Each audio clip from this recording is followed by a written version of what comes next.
Ladies and gentlemen, before we get going on this 4A semifinal game, let's have our ceremonial first pitch. Throwing out the game's first pitch, our Busey Bank kid captain of the game, Camden Jonoff from Edwardsville.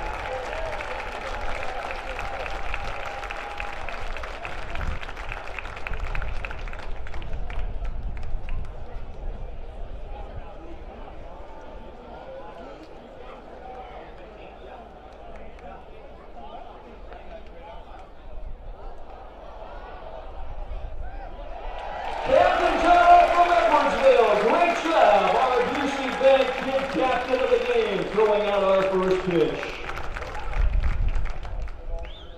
And welcome everybody to this semifinal game of the IHSA 2023 4A State Baseball Tournament. On the scoreboard, the visitors will be the Dukes out of Elmhurst, York. And the Tigers out of Edwardsville will be the home team.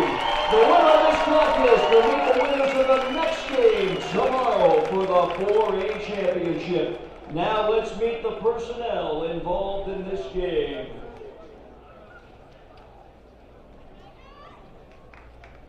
For the visiting team, the Dukes of Elmhurst, York, they enter this game with a record of 25 wins, 13 losses, and 1 tie. Let's meet the head coach of the York Dukes, Dave Gillow. Coach Gillow with a career record of 263 wins and 184 losses in 13 years.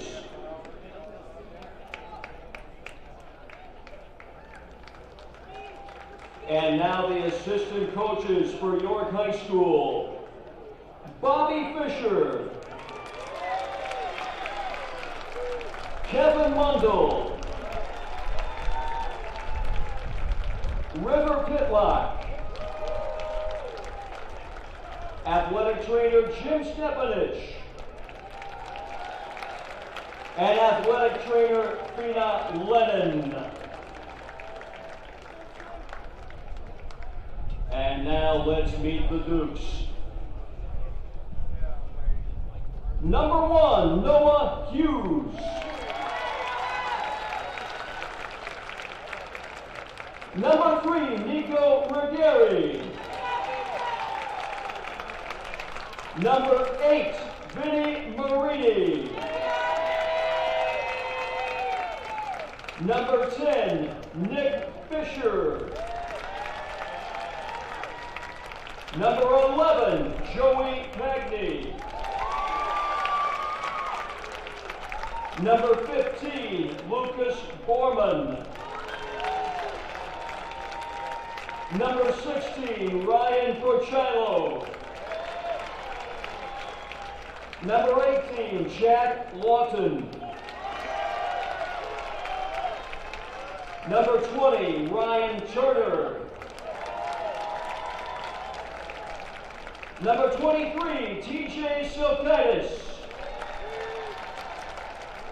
Number 24, Mason Balfans. Number 26, Ryan Sloan. Number 27, Noah Jones. And number 33, Ryan Lesowski. And now the starting lineup for the York Dukes. Leading off, the catcher, number 2, Jack Rosmus. Batting second, the center fielder, number 19, Chris Danko. Batting third, the shortstop, number 12, Josh Fleming. Batting cleanup, the right fielder, number 20, Ryan Turner. Batting fifth, the first baseman, number 7, Jack Braun. Batting sixth, the left fielder, number 4, Matt Barton. Batting seventh, the designated hitter, number 5, Eli Maurer. Batting eighth, the third baseman, number 21, Paul Reedy. Batting ninth, the second baseman, number 9, Brian Filosa. And the pitcher, number 22, Tommy Van Dam.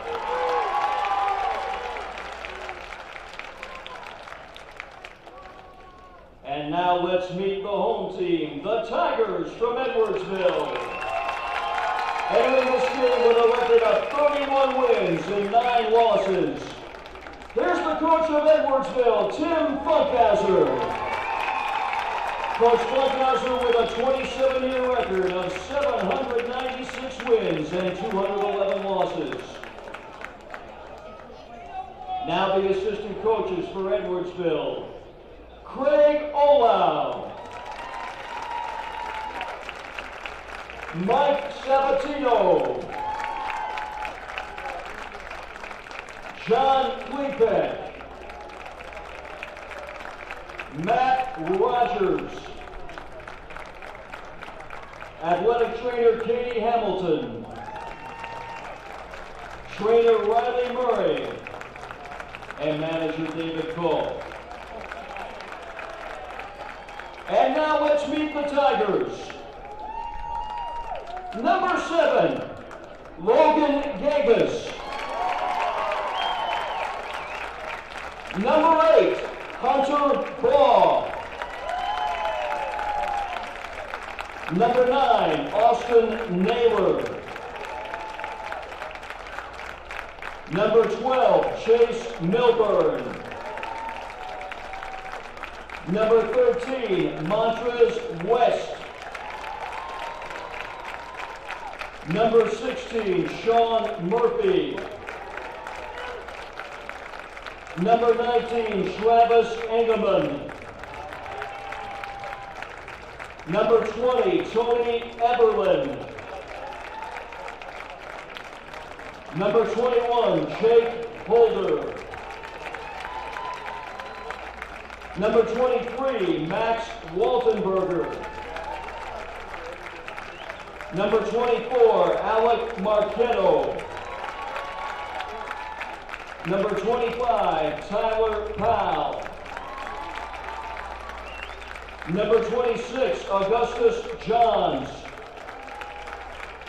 Number 28, Bryce Byers.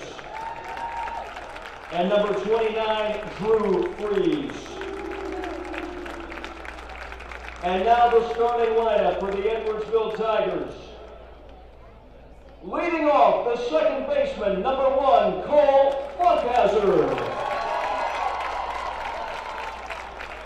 Batting second, the pitcher, number 27, Joe Shirogo. Batting third, the designated hitter, number 22, Riley Ifrid. Ifrid will be hitting for the left fielder, number 4, Evan Moore. Batting cleanup, the right fielder, number 14, Caleb Copeland. Batting fifth, the first baseman, number 10, Andrew Hendrickson. Batting sixth, the catcher, number 30, Lucas Hubner. Batting seventh, the shortstop, number 11, Caden Jennings. Batting eighth, the third baseman, number 2, Lucas Krebs. And batting ninth, the center fielder, number 17, Grayson Rathgeb. Your umpires for this game will be behind the plate, Bob Zahara. At first base, Steve Best. And at third base, Justin Bowling. Ladies and gentlemen, would you all please rise for our national anthem? Face the colors as soloist Peyton Frazier, a junior from Joliet West, sings our national anthem. Oh, say, can you see by the dawn's early light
welcome to Dooley Health and Care Field. It's time for 4A semifinal baseball.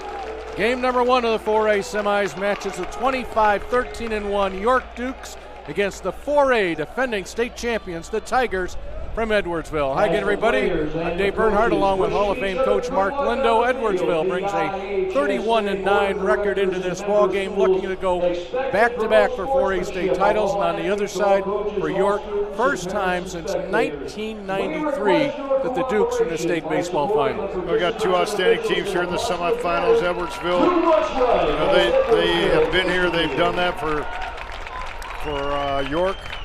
Dave Kalal's team. 30 years you mentioned, they're not just excited about being here, they came to win it as well. So we'll see which team pitches the best, which team defends the best, and which team's playing tomorrow night. Here's the lineup for York, the visitors: Jack Rosmus, the catcher, to lead things off, followed by center fielder Chris Danko. Josh Fleming, the sophomore, hits third. Ryan Turner, Jack Braun, and Matt Barton, the middle part of your order. And rounding out the bottom three, that'll be the designated hitter Eli Mowry's batting for the pitcher Tommy Van Daff. And third baseman Paul Reedy, and second baseman Brian Filosa. For Edwardsville, their outfield goes Evan Moore, Grayson Rathgeb, and Caleb Copeland. The infield on the left side, Lucas Krebs along with Caden Jennings. Cole Funkhauser, coach's son, at second base. Andrew Hendrickson is at first. Behind the plate, Lucas Hubner, and getting the ball here today in the semifinals is Joe Shiroto. Joe Shiroto, a 5'10", 180-pound pitcher that's already committed to Alabama. That's correct. 5-2 on the season, 50 innings pitched, a minuscule 0.98 earned run average for Shiroto, 65 strikeouts against 19 bases on balls. He'll already run it up there 88, 89 miles an hour. He's actually hit in the low 90s a couple times, so he's going to get bigger, stronger, and better. But what a year he has had already. York got here by virtue of an 8-0, make that a 5-0 win over Rockton Hononegah, ball game that saw the Dukes with a no-hitter by Ryan Sloan. We will see him tomorrow. We will not be able to throw today due to the pitch counts. St. Charles East and Batavia fell to the Dukes as well. On the other side for Edwardsville, their trip to the state finals, return trip. All their games, their last 3 games, all played at Illinois Wesleyan, defeating Oswego East 5-2 in the Super Sectional. We're getting ready for the 4A semifinal game. The winner plays for a title tomorrow night. To call the first pitch and the rest of our innings action, my partner and Hall of Fame voice of the Illinois High School Association, here's Dave Bernhardt. Well, thank you very much, Mark, and we are getting underway under 80-degree skies, wind blowing in from the north at about 3 miles an hour, and Jack Rosmus takes the first cut against Joe Shiroto, and that's exactly what Jack Rosmus told us last night. He says, I'm going to look fastball, first pitch, and I'm going to cut it loose.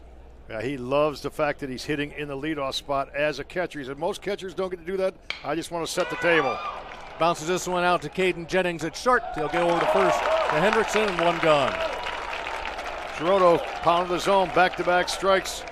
Any nerves that you may have thought of, not there at all for the sophomore pitcher. It's his 13th ball game of the year. He's been there and done that.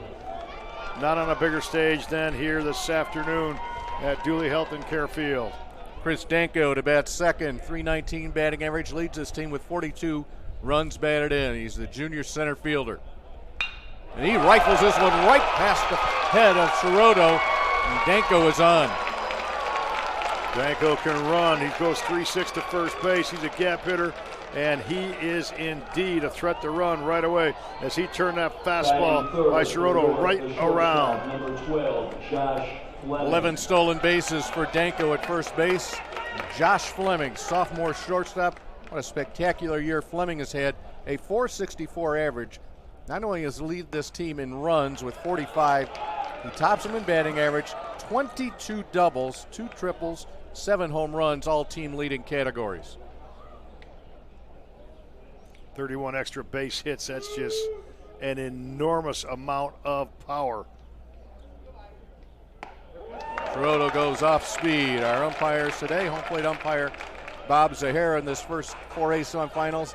Steve Bessie is at first base, and Justin Bowling, third base umpire.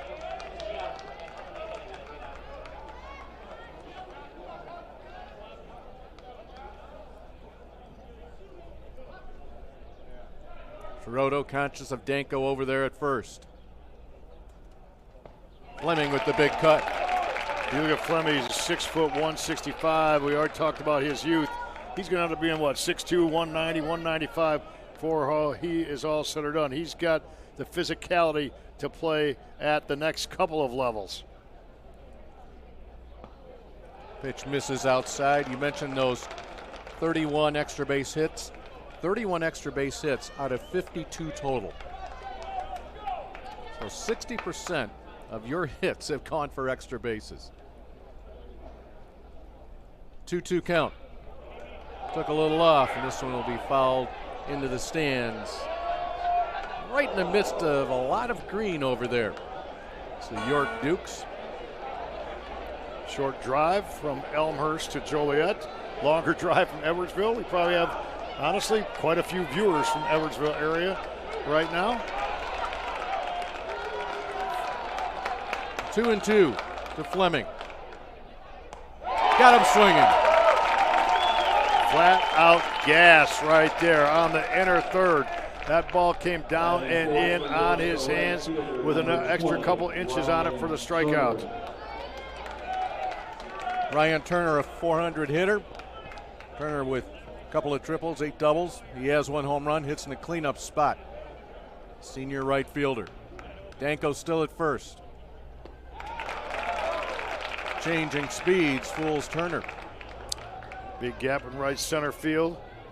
Rathgeb and Copeland allowing that gap. Copeland Rathgeb a little bit into left center. Be able to track down a ball. Turner looks at it all the way. That throws him. Turner 6'3", 180 pounds. Good, hard, late bite on that breaking ball. Probably went down and away a good 14, 16 inches. Strike 3 called. Fastball right by him. So after the 1-out single by Danko, Joe Shiroto strikes out the next 2 batters. We'll head to the bottom of the first. This NFHS Network Championship event is brought to you by Academy Sports and Outdoors.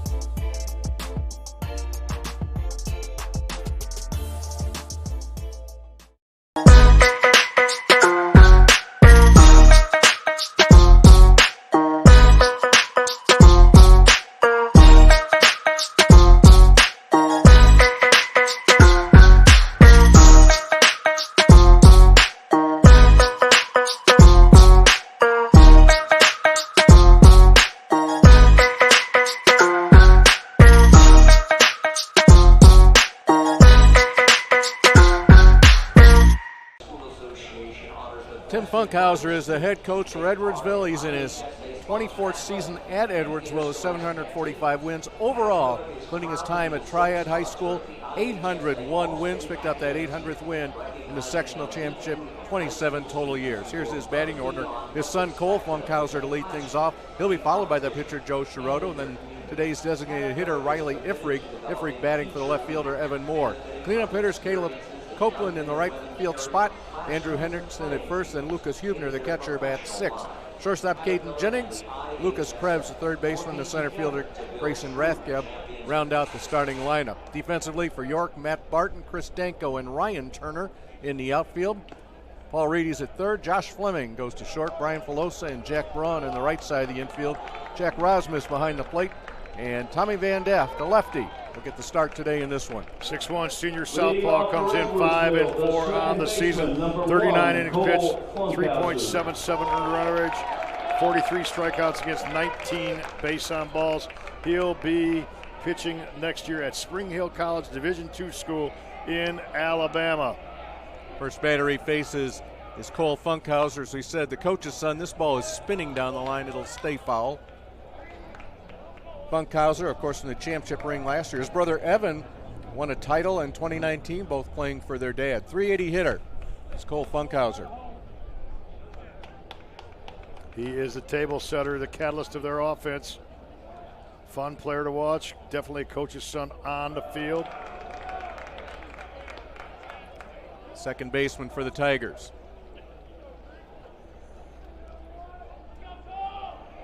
Edwardsville bidding for its 5th state championship in school history. Titles in 1990, 98 under head coach Tom Pyle, and then in 2019-2022, Tim Funkhauser.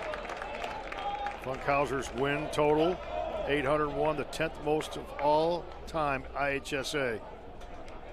And we will see the winningest head coach in IHSA history in Mike Napoleon in our next 4A game, head coach for New Trier. And Daff misses outside. Funkhauser doing exactly what he's supposed to do from that leadoff spot. 2-2 count. Up off the bottom of the bat, giving up a little bit with that 2-strike count. And the count's gone full. Van Daff arm trailing just a little bit. Got to get his elbow up, get his arm slot up, and drive this ball down and in for a strike. This was one to left field. Matt Barton gives a little ground into left center. That ball really carried before Barton makes the catch.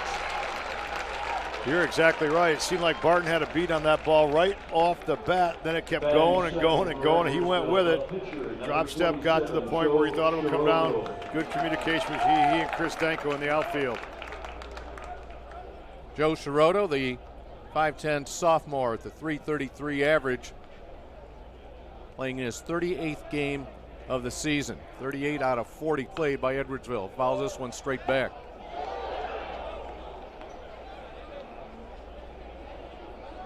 It's the third game of the day here in Joliet.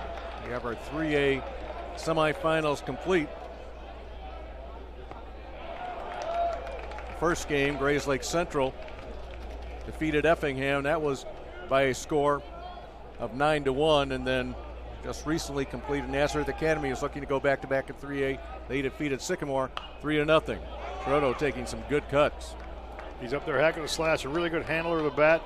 He can hit behind runners, especially if Funkhauser's on base in front of him.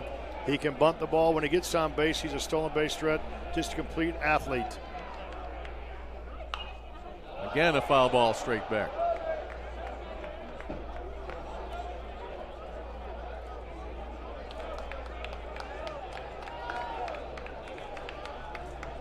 One ball and 2 strikes.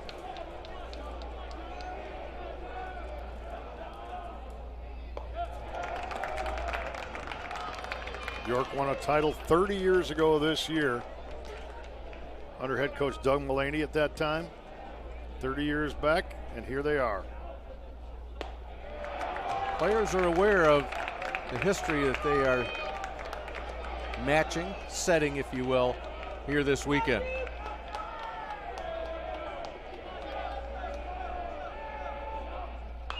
Sciarotto straight up the chute. Jack Rosmuth shielding his eyes from the sun, and he couldn't find it. That was wicked. That was right there. And he was out there on an island there. Yeah. The first baseman, third baseman, pitcher. They just kind of said, okay, our guy's going to get it. You know, they call him Roz. He was tracking the ball for a while, then a while longer. Then when he ran up to make the catch, he just lost the ball and ended up, 3 feet from him. 3 balls, 2 strikes. First 2 hitters have gone 3 and 2. 1 out walk to Joe Sciarotto.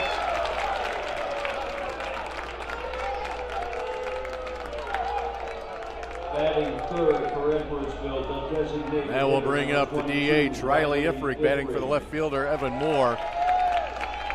Riley Ifrig, 51 runs batted in, a team leading 8 home runs on a .377 batting average. 3 out of 3 in the super sectional game. This young man, 3-time all-conference. We see 3-year starters, 3-year all-conference. That is a stellar career. There goes Sciarotto. Got a good jump. He's in there easily. He went first move. And he gets the stolen base. That's one thing Edwardsville will do. They'll put people in motion. I really like that by Tim Funkhauser, because a lot of coaches' staffs will say, don't show your move, don't show your move, because people want to see the left-hander move, so they say, okay, we're going to go first movement, bet he's not coming over. Ifrig looking to go a yard. Couldn't find it. Right fielder Ryan Turner playing very deep for Ifrit. Deservedly so. Just got a piece of that one. He tracked that ball, though, pretty well. He was on that fastball. See if Van Daff doubles him up or if he goes off speed to try to disrupt the timing of this fine left-handed hitter.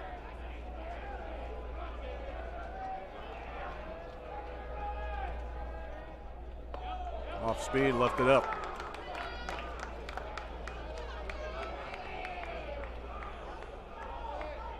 Ryan Turner, York right fielder, very deep. About 5 feet from the would-be warning track. A lot of pitches thrown here in the first inning for Van Daff. First 3 hitters have all taken a count to 3 and 2. He'll get up there about 86, 87 miles an hour, throw a curveball and a change. We haven't seen the straight change yet.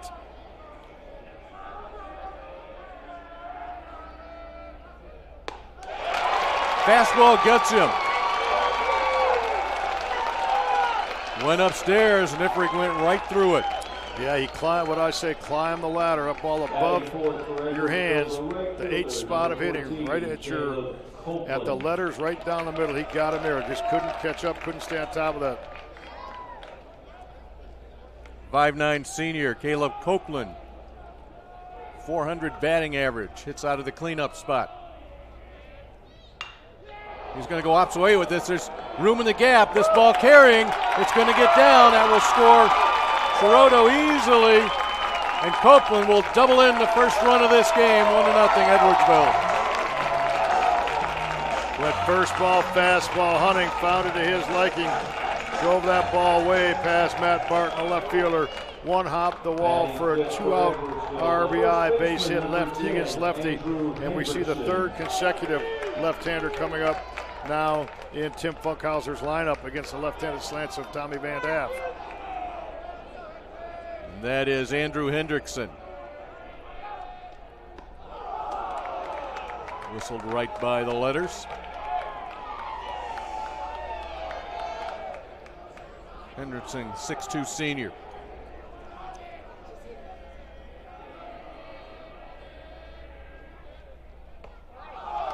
Nearly the same spot.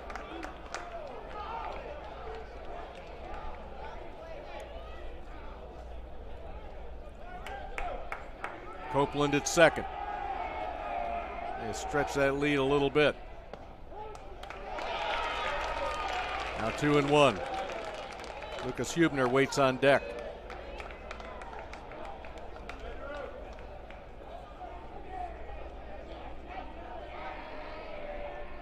Couple looks to second. Hendrickson fouls it right near us. We have no chance because we're enclosed here. You know, and after that ricochet off the very top beam here in the upper deck, fan down below caught it on a fly.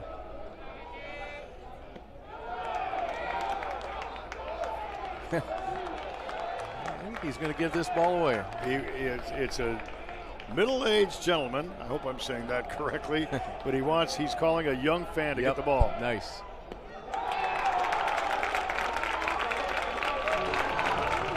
And a walk on a 3-2 count. And a stolen base along the way sets up first and third. If they want to, they can try to backdoor the pitcher, Van Daff, with the runners on first and third. Stolen base to Copeland, and he basically walked to third. Lucas Hubner becomes a 6th man to bat in the inning.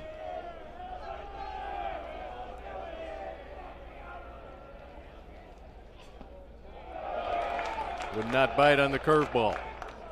Hubner, a 1-year starter. He played last year, but he did not play as much last year behind Grant Hubner. Ironically, no relation. So Hubner, no relation, caught last year, caught this year. Runner at first goes. And now the runner at third breaks. Throw home, bounced in. Edwardsville will get a run. And they'll get a couple of stolen bases out of 2-0. All right, so Edwardsville out executes York on that particular play. They went on the leg move.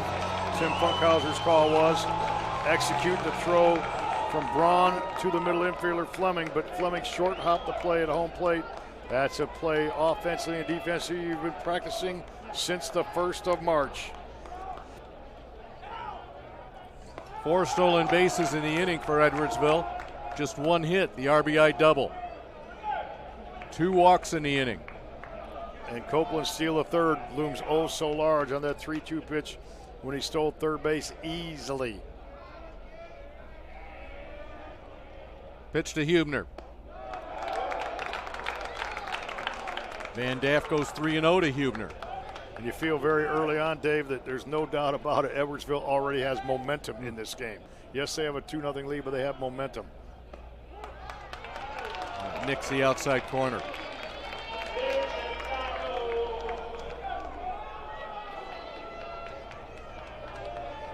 Van Daff has thrown 3 balls to each hitter he's faced. This is number 6 in the order. Ball strike 2. Every single batter that's come to the plate has reached a full count. That's getting up in a hurry in the pitch count.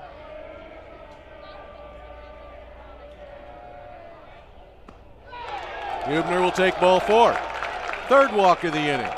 Yeah, and you know what? I'm going to 3rd walks. You might say, well, Van Daff's a bit wild, which it is if you're 3 walks. But how about the plate discipline of the Edwardsville hitters? They haven't bit on any ball on the edge at all. Their discipline has been outstanding. And there's something to be said for taking a walk and earning a walk.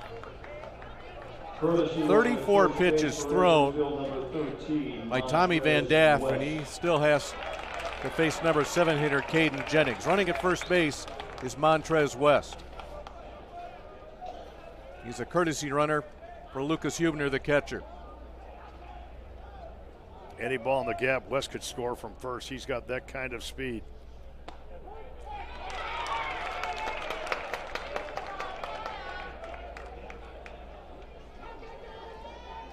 Hendrickson at second.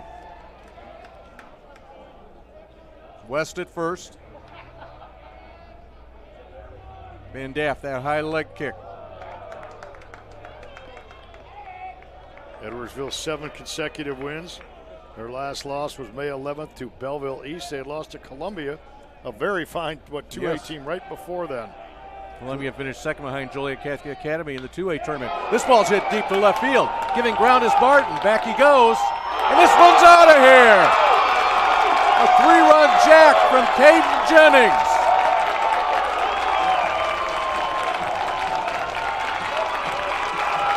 And when he touches the plate, it is 5-0 Edwardsville in the bottom of the first.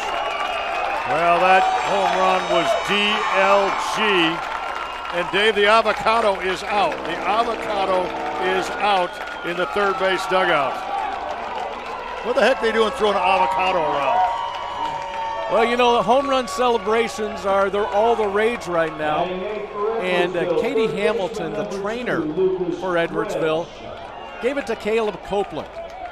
And that became the home run award. Been around a lot of baseball, you and I, but I've never seen a home run cause an avocado to come out of a dugout before. Boy, did he put a charge in that baseball. That was DLG. Definitely long gone. And Lucas Krebs will head down to first base. He's hit by a pitch. And you know, both these teams, of course, won ball games on Monday. When you think of the state finals, if you're Edwardsville, you cannot possibly think of a better start than 5-0 in the first. And if you are York, you can't possibly think, well, we'll be trailing 5-0 in the first inning. Unbelievable start in this baseball game. 9th man to bat in this inning, Grayson Rathkip.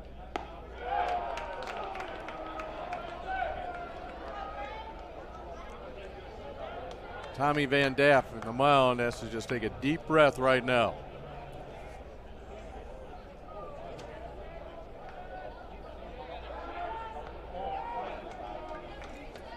In the inning, there's only been 2 hits, a double and a home run. They've accounted for 4 runs, 3 walks, a hit batter, 4 stolen bases.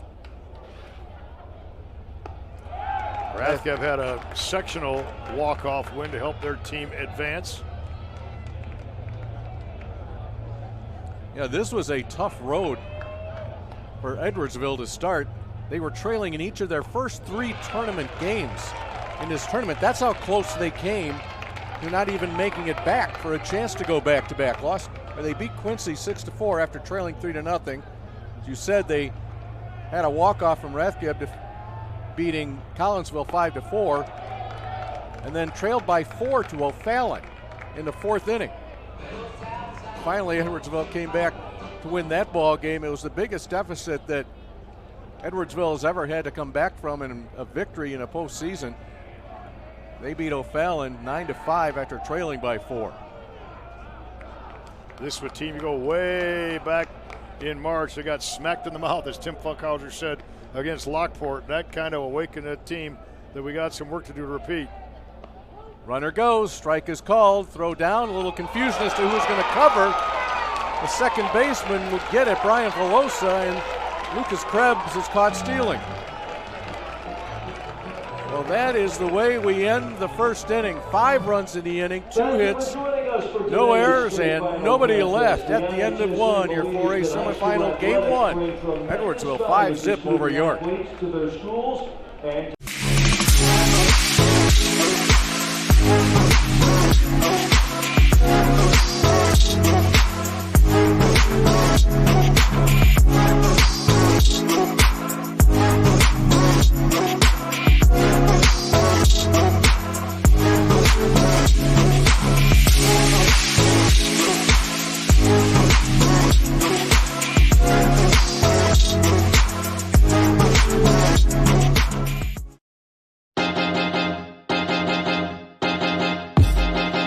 High school sports fans, relive your favorite moments. Just click the shopping cart below the video player to get your digital copy today.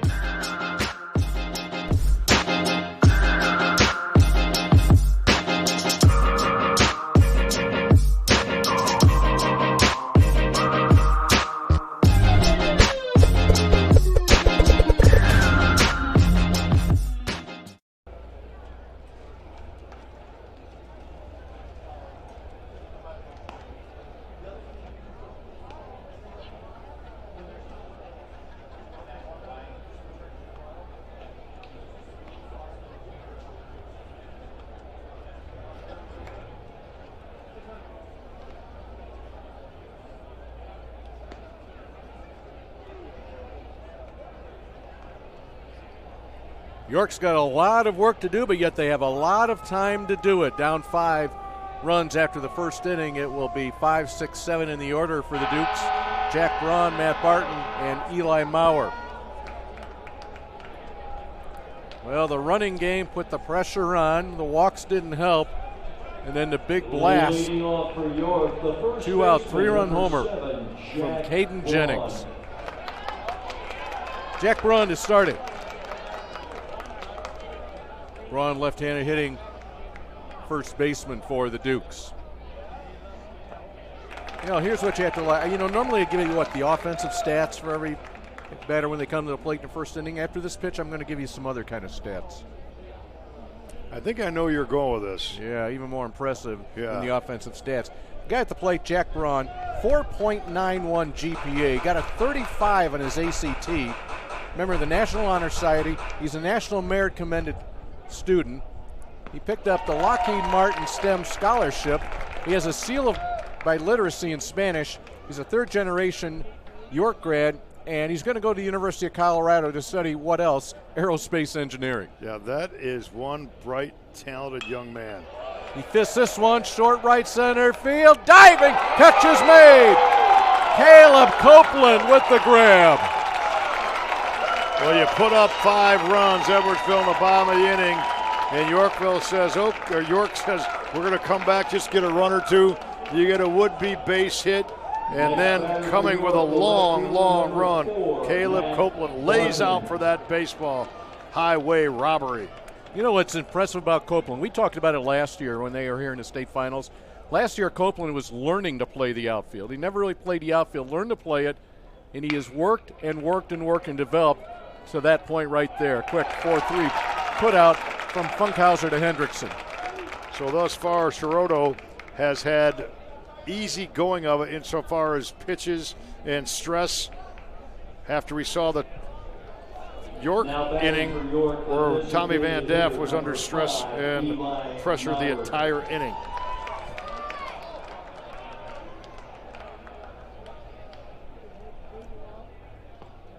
Eli Maurer, the designated hitter, he's batting for Van Daff.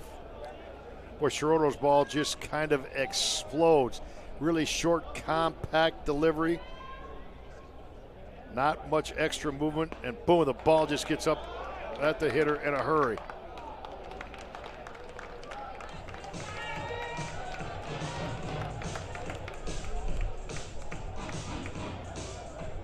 See Sciarotto just peering over that glove.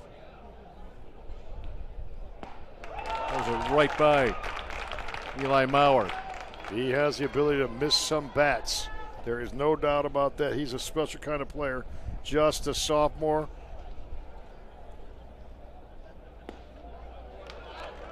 A little bit down and away.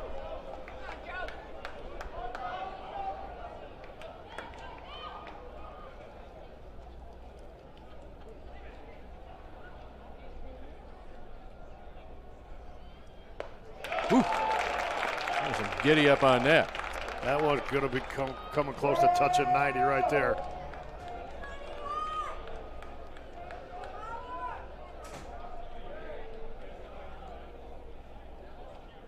Sciarotto on 3-2. How about a hard breaking ball from the sophomore on 3-2 with 2 outs?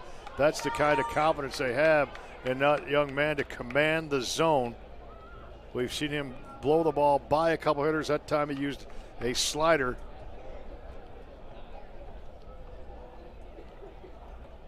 Three-two pitch to Maurer. He hits it well to right field. Copeland giving ground. He's not going to get it. And this one hops over the fence. That'll be a ground rule double for Eli Maurer. Maurer dialed that one up on the 3-2 pitch. Hit that ball hard over the head of Caleb Copeland. Would have been a triple. The ball bounced over the fence right about the Major League Partner League sign. New York with a chance to pick up a 2-out run. Yeah, they'll take him one at a time here, down by 5. Paul Reedy, number 8 hitter in the Duke's order. He went.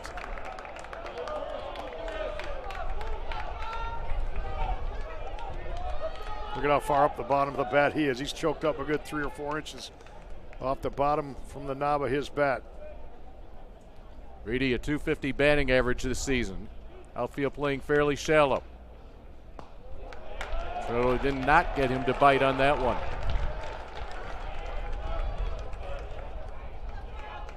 Cole Funkhauser playing very deep and up the middle of second base. He knows his own abilities, his own range to go to his left, his glove side if the ball's hit that direction. Right there at the knees.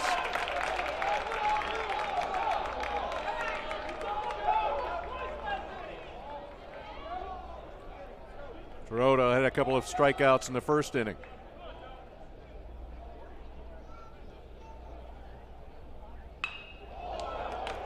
Reedy will fight this one off. Pretty good job by Reedy because that was a pretty solid pitch by Sciarotto. Had late break on a slider. He probably got that ball up a little bit more than he would have wanted. I think he would have wanted to try to bury that ball and let Lucas Hubner block it if he had that pitch over again.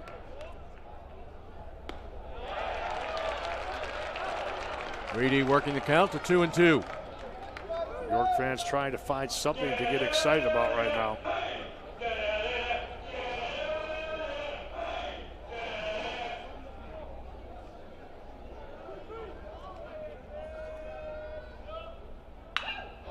This ball's hit well to right field. Copeland backing up, stumbling, and he comes up with it. He makes a fantastic running grab to start the inning in right center field. And that one, I don't know how he caught it once he stumbled and fell on his back. The official But the bottom line is The Dukes are denied. No runs, a hit, no errors, and a runner left at second. Edwardsville, the bat in the bottom of the second, up top 5. High school sports fans, relive your favorite moments. Just click the shopping cart below the video player to get your digital copy today.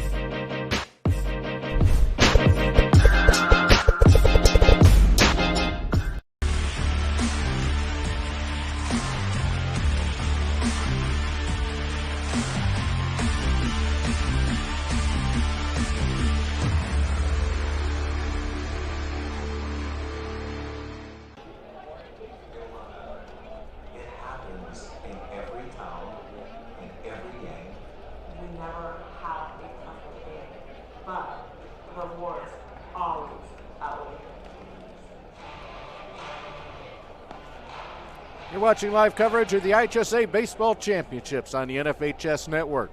NFHSnetwork.com/IHSA is your destination for the most comprehensive coverage of Illinois high school playoff action. You know, we were talking about Tim Funkhauser and his wins, now over 800 in his career. And I had a chance to visit with him last night. You and I both did, but we were talking about how career paths happen. We know that you mentioned he started Troy Triad. I'll tell you a quick story about that in between pitches. He was supposed to teach out of Western Illinois. He was supposed to go to Rich South High School. At the plate, Grayson Rathcup, he was there when Krebs was caught stealing last inning. And because of some travel distances and apartments, he asked Western Illinois, can I go somewhere else? Fouled away. So they sent him to Troy Triad. That's where he did his student teaching and then became head baseball coach, where he was successful. Before Edwardsville, he was saying, you know, if I'd have ended up in Richton Park, another person, my career path could have changed completely, and I may have never been the head coach at Edwardsville High School. So for all of us, the way we get a certain opportunity and then take advantage of an opportunity is pretty amazing. And Tim Funkhauser knows his career could have been a whole different path had he student taught at a different place and not gotten that first job at Troy Triad. You know, that is quite amazing how so many times it is the journey as Rathcup goes down looking. In fact, we got that message last night from Andre Dawson when he spoke to all the athletes, all the players involved in this tournament. Number 1, Cole Funkhauser. Go back to the top of the order to Cole Funkhauser. Yeah, Andre Dawson was inspirational to those high school people and to us sitting up here. He was just a tremendous speaker. And you know what impressed me? Not just his speaking ability and his sharing, but how humble was he last night? Just incredibly humble. The Hawk, Andre Dawson. Funkhauser flew out to the left fairly deep last time up. On the mound is Tommy Van Daff. Van Daff threw 43 pitches in that first inning. An addendum to the talk that Hawk did last night. Not many people today's day and age of professional athletes, he volunteered to take a $700,000 pay cut to leave the Montreal Expos to go to the Chicago Cubs. That doesn't happen very often. I mean, I've never volunteered to take a $700,000 pay cut. Have you ever had that opportunity? Absolutely not. You know, the other thing with Dawson last night is so he speaks and the players, all these players from all 8 teams go get their food. And then Andre Dawson stood there and took picture after picture after picture until everybody was done. This was individual pictures. It wasn't group photos. Okay, guys, let's all get around.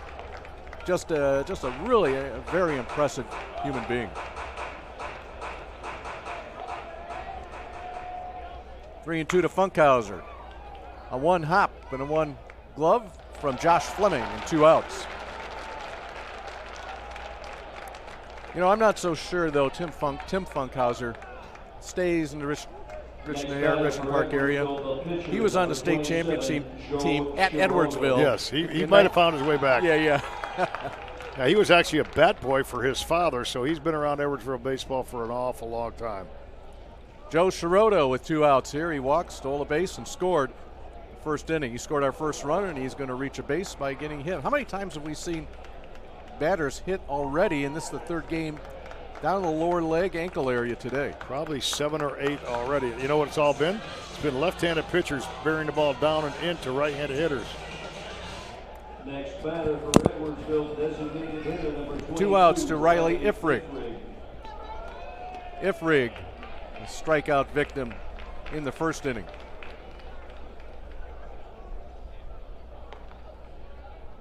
Pretty good lead at first now for Sciarotto. Remember, he went first move the last time. He'll stay this time. Did that go behind Ifrig? It did. Wow, that's a great catch from Rasmus. Ifrig's going to be playing ball at Indiana State. Been bothered by a hamstring injury, which he did the first game of the regional.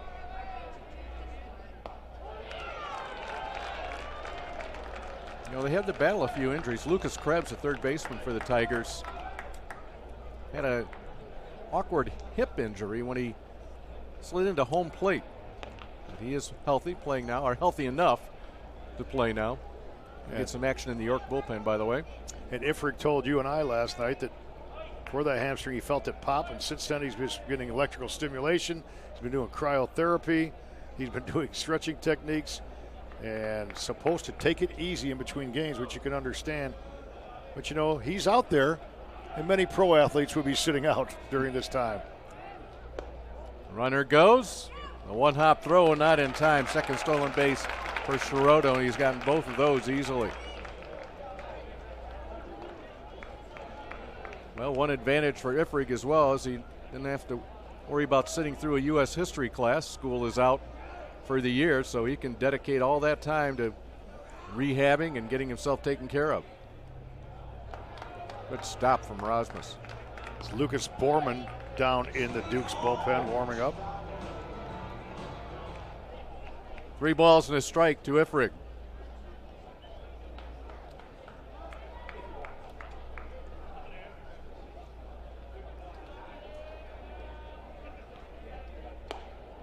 Ifrig will go down to first base with a walk. Runners first and second. Edwardsville just keeps coming at you.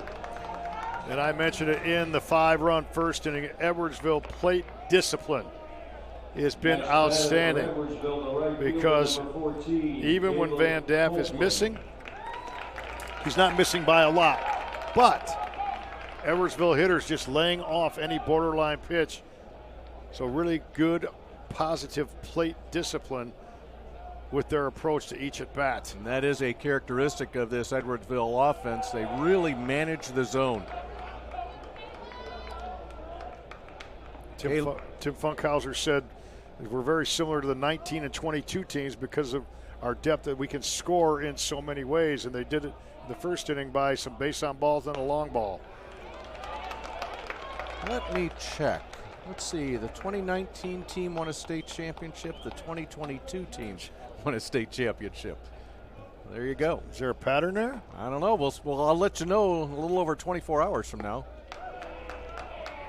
Tomorrow's third place games, championship games, both 3A and 4A. Of course, we'll have them right here at the NFHS Network from Joliet and Dooley Health and Care Field. 2 balls and a strike to Copeland. He doubled in a run and scored in the first inning. Hits this one to left field. F. Barton will come in just a bit and make the catch over his right shoulder. No runs across the plate, 2 runners left on base. 5-0 Edwardsville after 2. Academy Sports and Outdoors has something for everyone in your family, from top sports brands to backyard cooking or the best in the outdoors. The North Face, Yeti, Columbia, or Magellan Outdoors, Academy has it all. Whether you're celebrating familiar traditions or exploring new ones, we've got what you need in here to have fun out there. Start your next adventure and make lifelong family memories at Academy Sports and Outdoors. Download our app or shop at academy.com.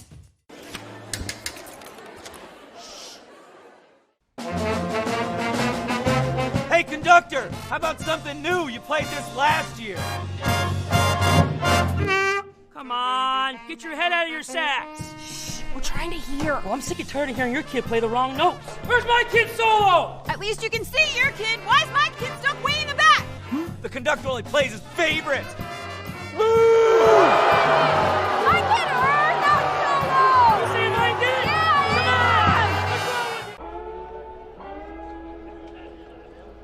on! Today's game is available for download. Click the digital copy button under the event video player to download a digital copy of the event right to your computer. One more game to go here today following this one. Got a ways to go in this one. It'll be Brother Rice and New Trier. Brother Rice making a return appearance from last year. Unexpected return appearance. Only 3 seniors on the roster this year for the Crusaders. That game will follow this one. Well, the York Dukes have some work to do. There's no doubt they need to score next in this game. But, you know, even though it's their first time here in 30 years, the last 14 years under Dave Kalal, they've had 45 players go on to play college baseball. That's really impressive when you can pass along the baseball and educational experience to your young men and have that be a part of their collegiate career. So kudos to those 45 players in the baseball program at York High School. Brian Filosa to lead things off in the 3rd inning. Number 9 hitter for the Dukes. Joe Shiroto on the mound. Filosa takes a good hack at it and lines it foul. And you talk about resiliency on York, which they're going to have to be resilient in this game. They were swept by Hinsdale Central the last week of the season. They were swept, and yet they came back and had this great tournament run. Now they're trailing by 5. We'll see if they're resilient today and make a run here. Well, it's been a season, and Dave Kalal's the one to admit it. Dukes 25-13-1. Here's the pitch from Shiroto. Right back to him. He's going to run it halfway to first base and lob it over to Hendrickson for the first out. But this is a season that Dave Kalal said just, you know, a bunch of up and downs. He said it took us a year to figure things out. This was his comment after the sectional championship when he got emotional. He said, you know, the lineup, the defense, the pitching rotation, we all had to kind of figure it out. He's so proud of this team for what they did to pull it together. And as you said, they pulled it together once again following those back-to-back losses or being swept by Hinsdale Central. Back to the top of the order, and Jack Rosmus grounded out to short his first time up.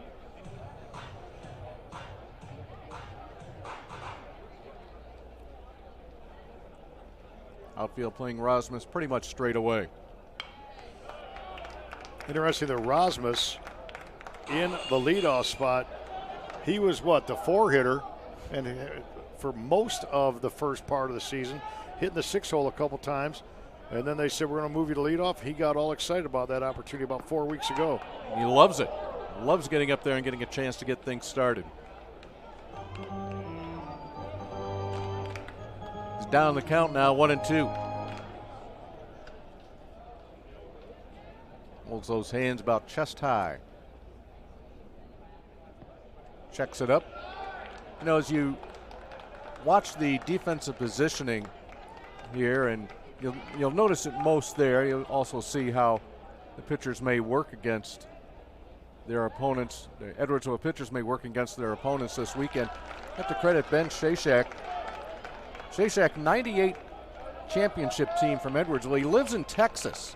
But what Ben does, he flies up and he serves an advanced scout during sectionals and super sectionals. So there's no mystery here when you see York, a team from the western suburbs of Chicago, and then Edwardsville down near St. Louis. Rosmus to Jennings, deep in the hole. The throw. Got him!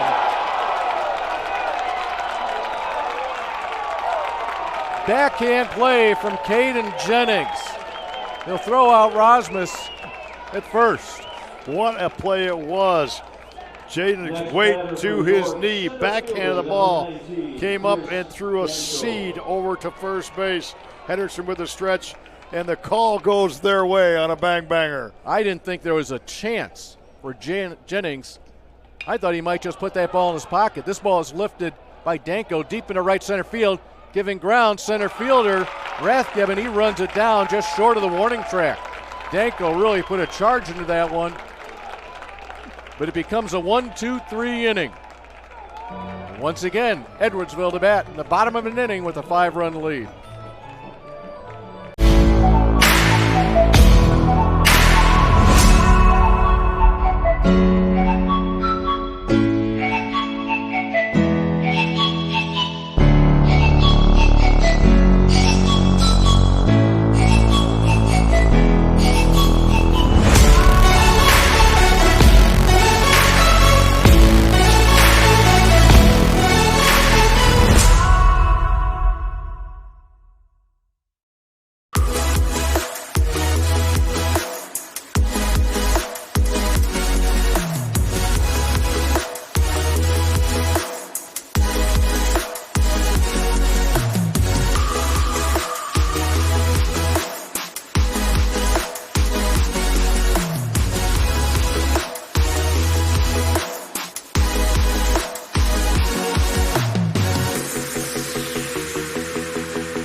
Edwardsville comes to the plate, rolling through their batting order for the second time today.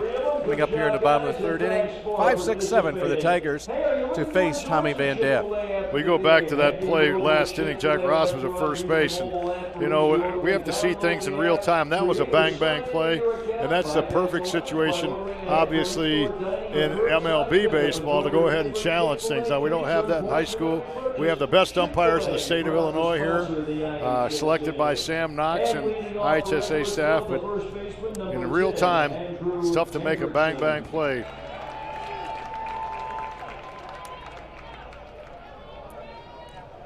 Andrew Hendrickson to lead it off here for the Tigers. Tommy Van Daff is still out there for York.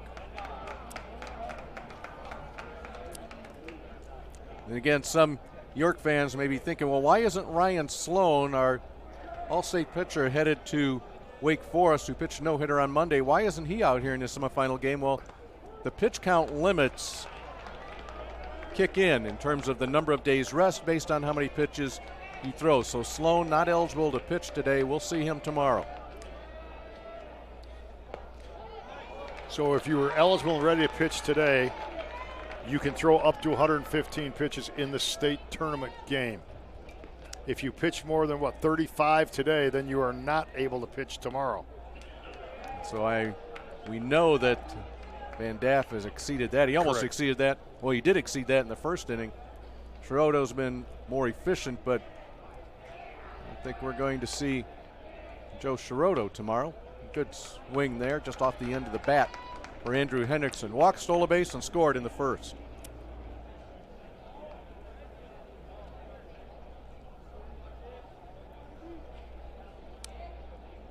Edwardsville, like the little bit of the Baltimore Orioles look, huh? Mm-hmm.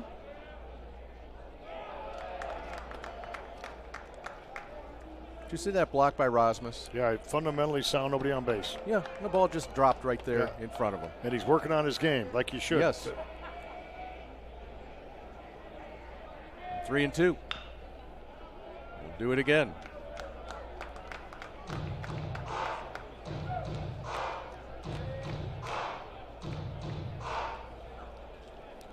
York back-to-back sectionals. Edwardsville 3 of the last 4 years sectional titles. Leadoff walk here in the bottom of the third inning. The strike zone has been a tough one to find today for Van Daff. He's hit a batter, he walked 3 batters. He's hit 2 batters, actually walked 3 batters in the first inning. Dave Kalal will make the walk and he'll take the ball. Tommy Van Daff will exit to the dugout. Not the kind of start that he anticipated and probably thought about all week long. Very fine pitcher, fine young man. Just never got in sync, in rhythm here today. You know, that's a good point you make, because you know you're going to get the ball, and you think about it, you anticipate the excitement, and then sometimes you just don't have it. Yeah, and he's probably spent all week visualizing and having a plan in his head. And sometimes, that doggone ball just doesn't cooperate. I don't know. 72 pitches for Van Daff as he exits here with nobody out in the third inning. Lucas Borman, a 6-foot, 150-pound senior, checks into the ball game. It'll be his 14th time on the mound for Dave Kalal's York Dukes. He comes into the 1-2 record on the season. 21 innings pitched, 35 strikeouts. That's pretty solid. 8 base on balls. That's a real good ratio. And a sparkling 1.33 earned run average for number 15, Lucas Borman.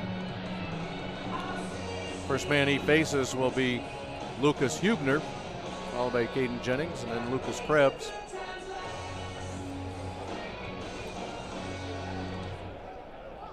The Duke's season started off kind of rocky, I guess you'd say. 2 wins, 4 losses, and a tie in the first 7 games. You mentioned those 3 losses to Hinsdale Central, but in the playoffs, outscoring the opponents 22-5, wins over St. Charles East and Batavia in the sectional. And we mentioned earlier the Sloan no-hitter, a super sectional, 5-0 win there. Back in 1960, York won a state title under Earl Ellingson, and then Doug Mullaney won the title in 1993. And here in 2023, we'll see what happens, because it's the first time since that 93 team that York has made it to the Final Four. And Dave Kalal, first time bringing his team. He told us last night it's much different bringing a team as a head coach. He has a ring as a member of the Naperville Central staff, coaching with Bill Seipel and Phil Lawler. He was a member of staff that won a state title then, so he has a ring, but never been on the big stage as a head coach until now, and he's earned it.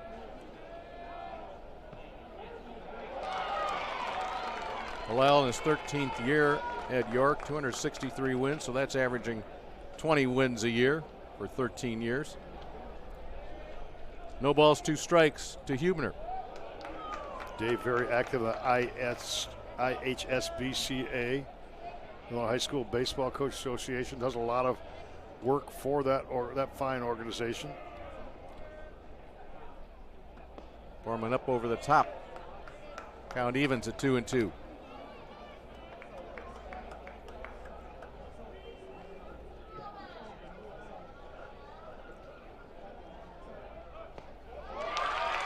Swing and a miss from Hubner.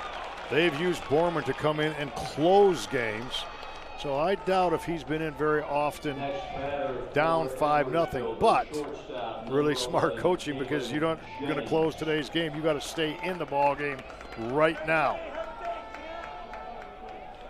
So the attitude that Lucas Borman brings to the mound will be necessary here against Caden Jennings, because the last time up with 2 outs in the first, Jennings rocketed one over the left field wall for a 3-run homer to give Edwardsville its current 5-0 lead.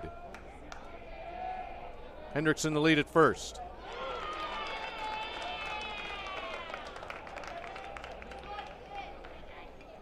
Left fielder Matt Barton probably playing a couple steps deeper than he did the last time Jennings came to the plate. How many home runs Jennings have coming in? I'll give you one guess. I bet he didn't have any. I bet he didn't. How about that? I know, that's special. Isn't that special? Do it in the state semifinal. He put a charge in that ball that's why he was running so hard to second base, too. He didn't know that was gone for a long time. I had a player hit a home run one time. He rounds second base and yells out, "I can't believe I just did that." And I actually told him, I said, "Mike, you're supposed to act like you do that all the time." It's like when when I hit one good golf shot, I say, "I can't believe I just did that." Giving ground is Danko. Lays out for it and comes up with it. Throw back to first. Got him! Chris Danko. The diving catch, the double play back to the first, right on the money. We have seen some spectacular plays in 2.5 games already today, and that one ranks right up there. That was not a good catch. That was a great catch, and then the mindset to double him up at first. So that's how we complete the bottom half of the 3rd inning. We head to the 4th in a 5-0 game.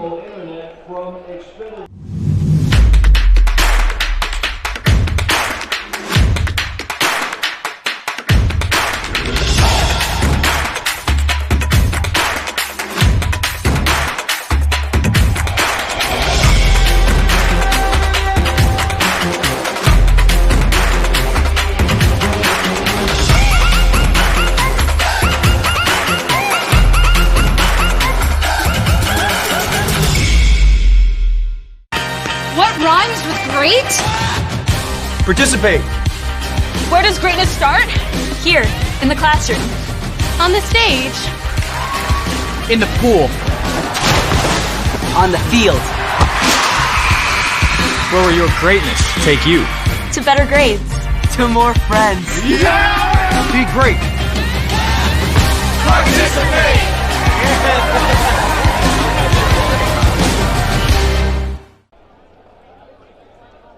Today's game is also available for all subscribers via the NFHS Network Live mobile app for Apple and Android devices. Download the app from the Apple App Store or Google Play Store today to start watching live games wherever you are.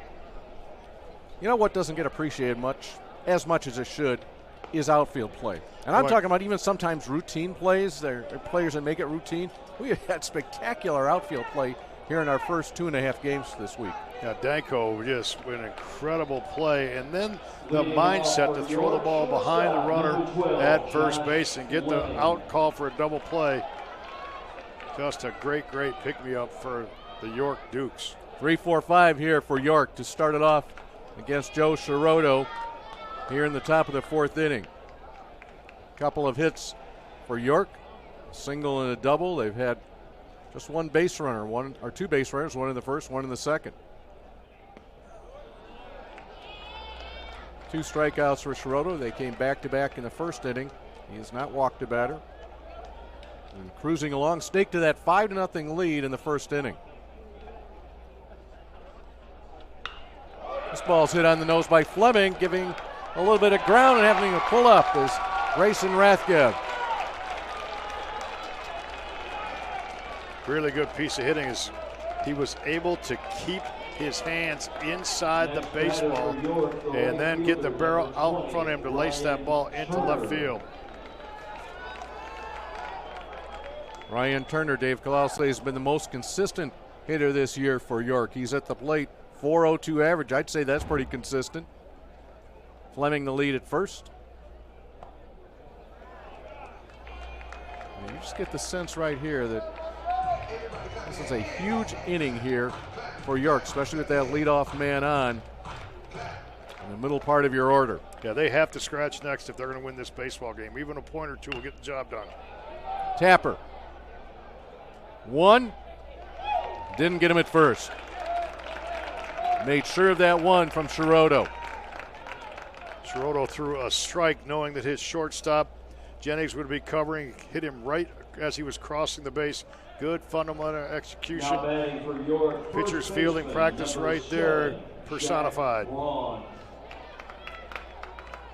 Jack Braun lined out to the right fielder, Copeland, who made a diving catch the last time Braun was at the plate.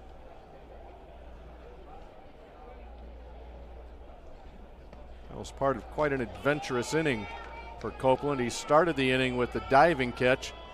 He ended the inning with a backpedaling, falling on his back catch.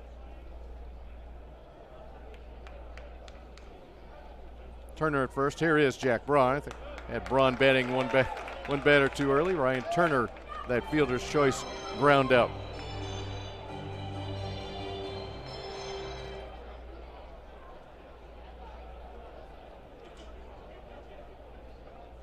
Short lead at first for Turner. Got a lot of Major League ball players around the ballpark the last couple days, and interesting that York assistant coach River Pitlock, who was 2 times All-Conference for Dave Kalal at York, is the son of Skip Pitlock, Major League pitcher. Pitlock pitched with the Giants and the White Sox.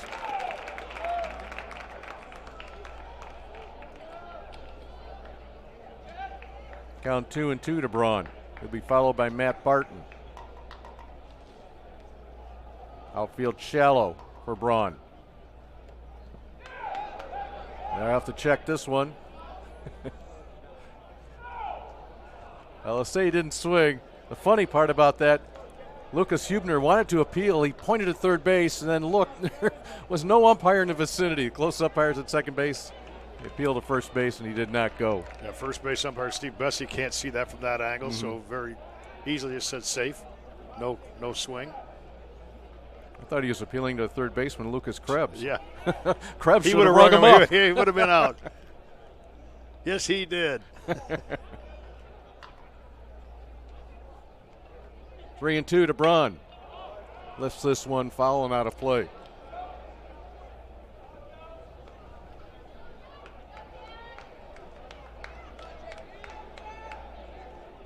The only people sitting on the berm on either side of this field are people under the trees.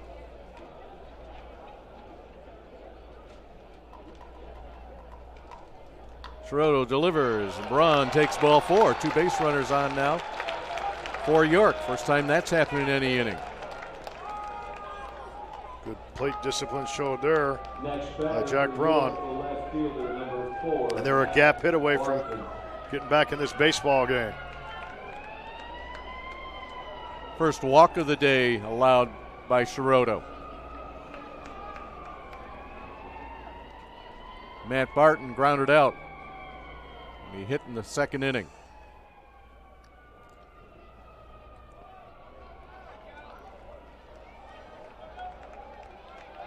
Barton, a .270 hitter, has a couple of triples, 6 doubles. 5'9" senior.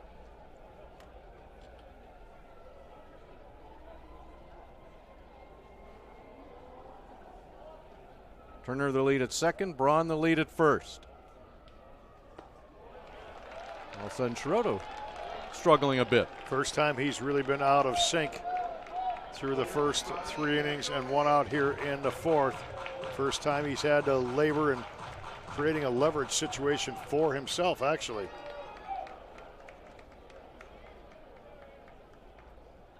Jennings, the shortstop. Token hold at second. Barton pulls back on the bunt. He may have been taking all the way, down by 5. Counts 3-0 to him. Schrodo one more ball away from having a visit from one of his coaches. There is no doubt about that.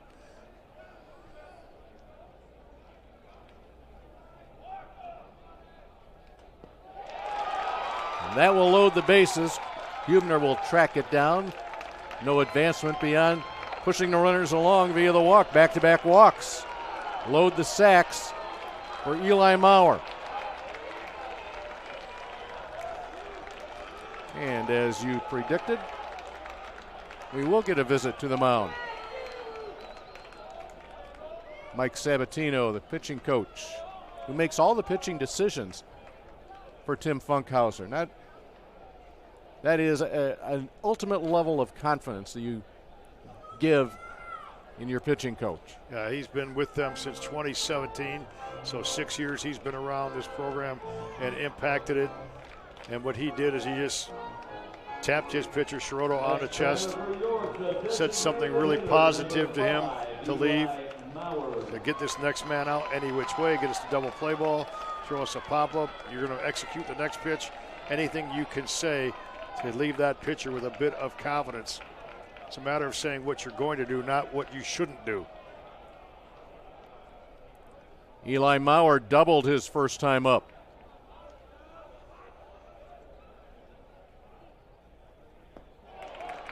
He was looking for one pitch. He didn't get it.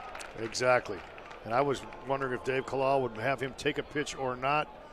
I'm sure Dave would have wanted him to look for that one fastball instead of chasing a breaking ball a good, 6-8 inches out of the zone, if not more.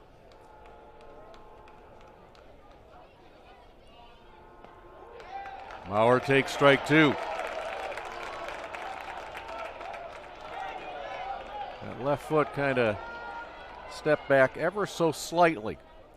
Maurer, remember the state hockey championship team, so he's been around winning, got a chance to help his team win a ball game here.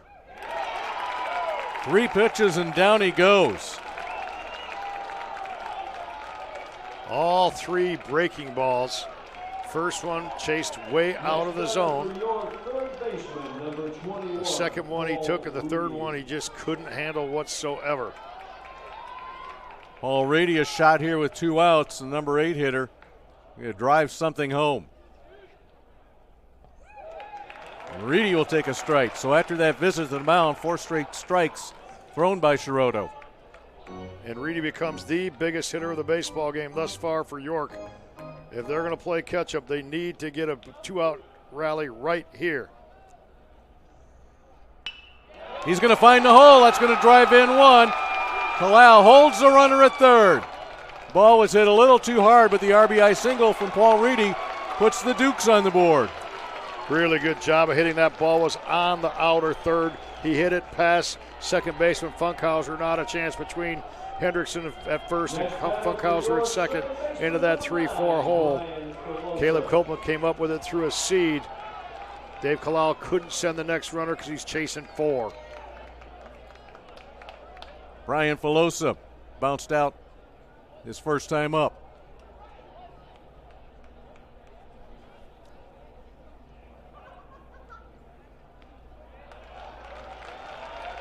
The 2 walks kept the inning extended. Base is still loaded. The lead's been cut to 4.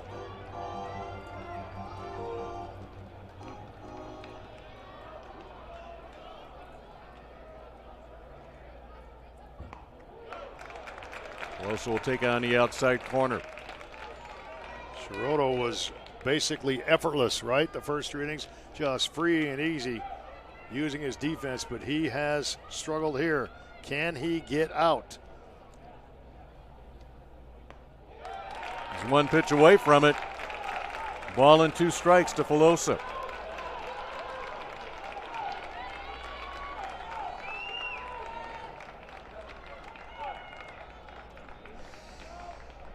Just looking to put the bat on the ball here.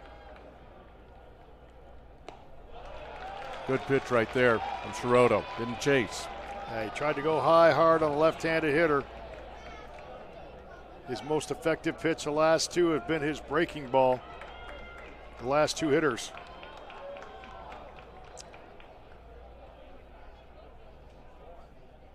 Filosa goes down swinging. So the damage is minimal for Edwardsville. They do pick up a run and an RBI single from Paul Reedy. We're halfway home, 5-1 Edwardsville in the first Class 4A semifinal. U.S. Army.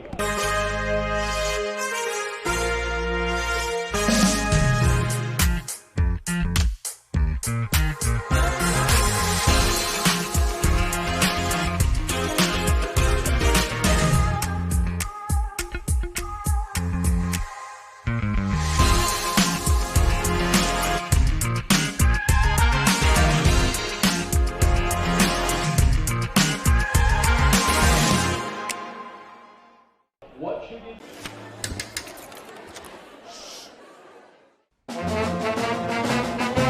Hey, conductor, how about something new? You played this last year. Come on, get your head out of your sacks. We're trying to hear. Well, I'm sick and tired of hearing your kid play the wrong notes. Where's my kid solo? At least you can see your kid. Why is my kid stuck way in the back? The conductor only plays his favorite. My kid heard that solo! You say my kid?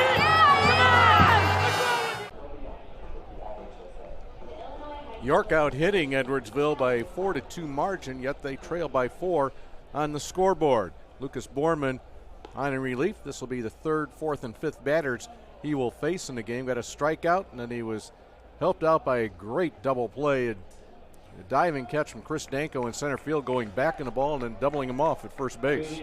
Unbelievable catch. We look back at that one, and now Edwardsville get a chance to maybe get that run back and then some. Borman's going to take his closer's role into middle relief here, try to keep his team close. A couple of sophomores here in the 8-9 spots in the order for Edwardsville. Lucas Krebs to lead things off. He was hit by a pitch his last time up, and he was caught stealing. And that closed out the first inning. The first inning that saw Edwardsville score all 5 of their runs. And some movement down in the Edwardsville bullpen. Borman working from the stretch. Hard hit right at the second baseman.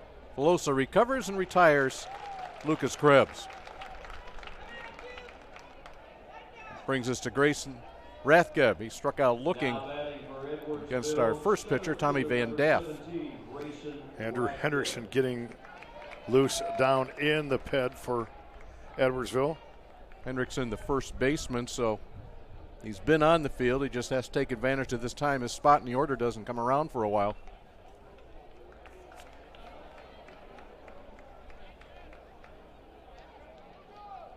Good cut on that first pitch from Borman by Rathgeb. Looking to bunt, and no chance for Rasmus. So we're in game number 3. We have not seen a bunt base hit and we have not seen a bunt down in fair territory yet today. Pretty amazing. Usually see teams at this level being really able to handle the bat, advanced runners. Well, I'm going to correct you on that one. Did we miss one? Landon Tomey got a bunt down in our last game. He bunted it towards home or towards the pitcher, moved a runner ahead. Yeah, that's correct. But yes, 2.5 games, and these teams have gotten here by way of swinging the bats, but still, and they're swinging the bat. That's Rathgeb. Base hit to right field with 1 out.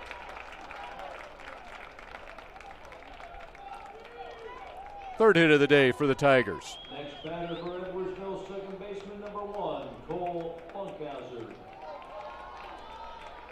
Kind of feel like Funkhauser comes in 0-2. Just feel like something's good going to happen to him right now. Too good a player, too much of a gamer to hold him down. 380 average coming in.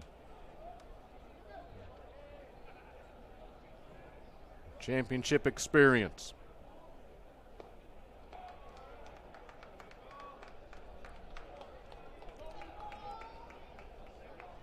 Tim Funkhauser running through the signs down in the third base coach's box for Rathgeb.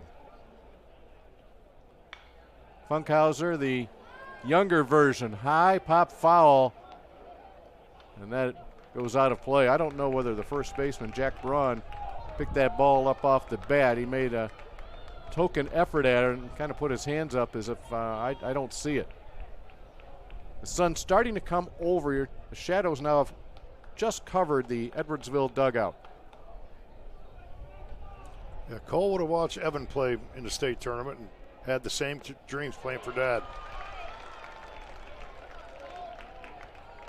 Our father-son combinations, as there usually are in this state tournament for Nazareth Academy in 3A. Lee Milano, the head coach of the Roadrunners. It'll be the last time any of his sons play for him. A little bit of a running lead, and another caught stealing in this game. Grayson Rathgeb caught stealing. That's twice that Jack Rosmus has thrown out runners. Yeah, that was really a good job by Rosmus. Told us last night his pop time's about 1.95 or better. He was up, that pitch was up, which allowed him to square his foot, and he threw a bullet to second base. Caught stealing once again. 2 outs, reaching forward and grounding out to short. A little slick pickup by Fleming. And on the other side, unable to come up with it, is Braun. Jack Braun at first base thought he had it for just a moment. And we'll put a runner on. Give him an error on the throw. Official scoring wise. Joe Shiroto will look to advance Funkhauser.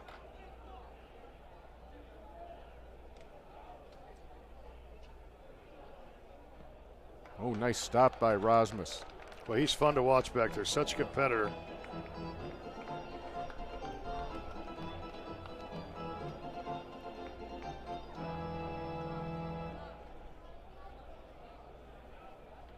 Not only is he a great defensive catcher, Rosmus handles this pitching staff so well. 3-year starter. Headed to Ashland University, Division II in Ohio. Great Lakes Conference, really strong athletic conference. Shiroto today has been on base twice, a walk and a hit by pitch. He's stolen a couple bases, scored a run. So we'll see if Rosmus has taken the running game away or if they stay aggressive. Big cut from Shiroto. You mentioned earlier, headed to or committed to Alabama. You can tell the cut he takes there and the job he's done on the mound in the first 4 innings, only allowing 1 run. Short lead by Funkhauser. Shiroto into foul territory. Braun again struggling with it, second baseman over. Brian Filosa cannot handle it.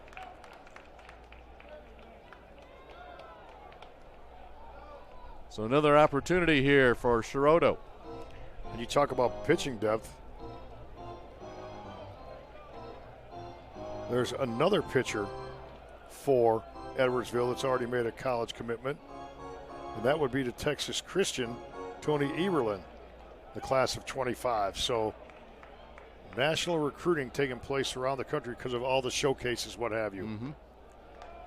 Right, and that's the difference that we've seen over the last 20 years. Oh my gosh, yes. Is that everything used to be pretty geographic because the coaches would have to come to the players and find them. Now the players are going to wherever it's most convenient for the coaches as Shiroto goes down looking.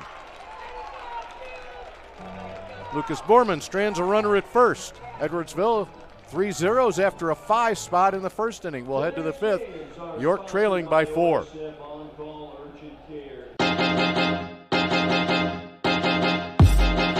High school sports fans, relive your favorite moments. Just click the shopping cart below the video player to get your digital copy today.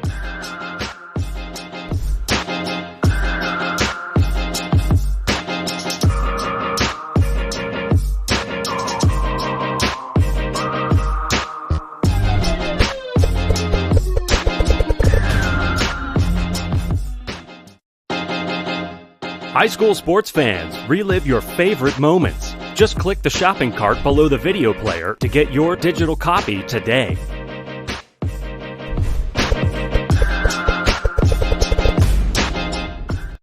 Visit gc.com to learn more.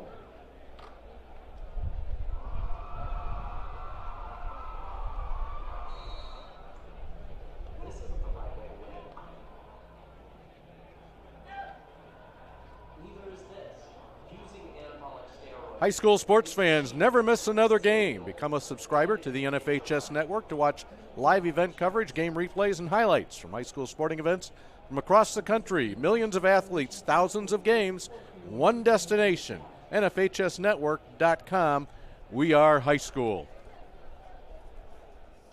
Well, York got a run back last time they came to the plate, and they're getting down to it now in the 5th inning, trailing 5-1.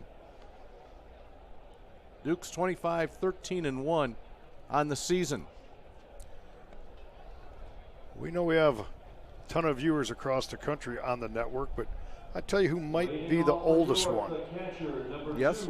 Anna Gertrude Byers, 93 years old, great-grandma of Bryce Byers from Edwardsville, and she is listening to your play-by-play calls as we speak at the age of 93.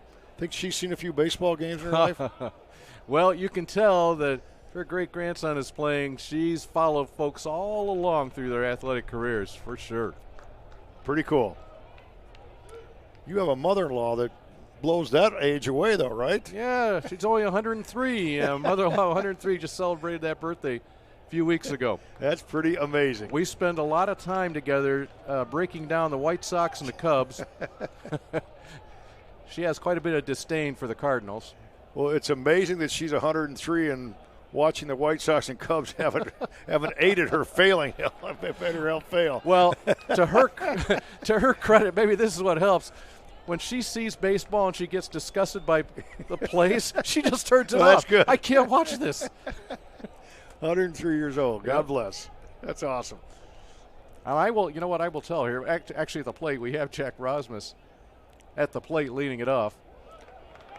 I will tell her that the man to our right, Bill Rush, who is running the show here, operates cameras various locations around Wrigley Field. So when she's watching a Cubs game, she's watching our buddy Bill. There you go. She will get a big kick out of that. Rosmus draws a leadoff walk. Wouldn't surprise me if that leadoff walk comes back for Rosmus to be one of the leaders of his team. He took that walk, earned that walk. Courtesy runner checking in for him, Nick Fisher, number 10, running now for the catcher Rosmus. Nick Fisher now batting for York, center fielder number 19, Chris Danko. Well, this is what you wanted if you were York. You say, let's just get the leadoff batter on base and see what we can do. Number 2 in the order, Chris Danko. He has one of the 4 hits by York, who are still, Duke's still out hitting Edwardsville 4-3. But the hits have been scattered. 1 hit in each of the first 4 innings for York.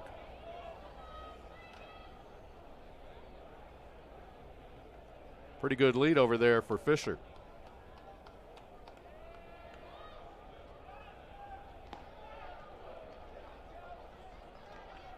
You saw Andrew Hendrickson warming up in the Edwardsville bullpen, just kind of getting loose, pitching loose. He's at first base right now. He'll take that throw from Sirocco. I don't know how long Tim Funkhauser will wait here. York, one of these teams, they're just fundamentally sound. They'll just keep coming at you. And we talked earlier in the middle innings about their resiliency. And they gave up that 5 spot and haven't really panicked whatsoever. Stayed with their game plan. Got some zeros up on the board since then. You know, how about that 3-run homer in the first inning by Jennings for Edwardsville with 2 out? If not for that, it's a 2-1 game.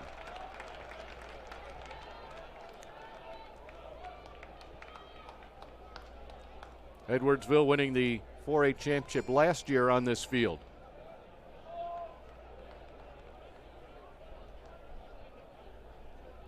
Now, sometimes people watching throwers at first base will come from the pitcher, sometime from the bench. I think right now that's coming straight from the pitcher. The bench coaching staff might want him to focus more on the batter right now. It's fouled away. You know, and sometimes I think pitchers may be getting just a little bit tired, so that's their way of taking a break, not a full effort throw that goes over to first base. 73 pitches for Sirocco right now, 43 of them strikes. So he would have, a good 40 or 45 pitches left if he does have that in his tank. Remember, just a sophomore on the mound.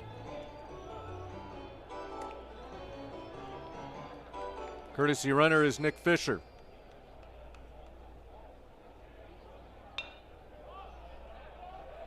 Danko, fly ball out of play on the left field line.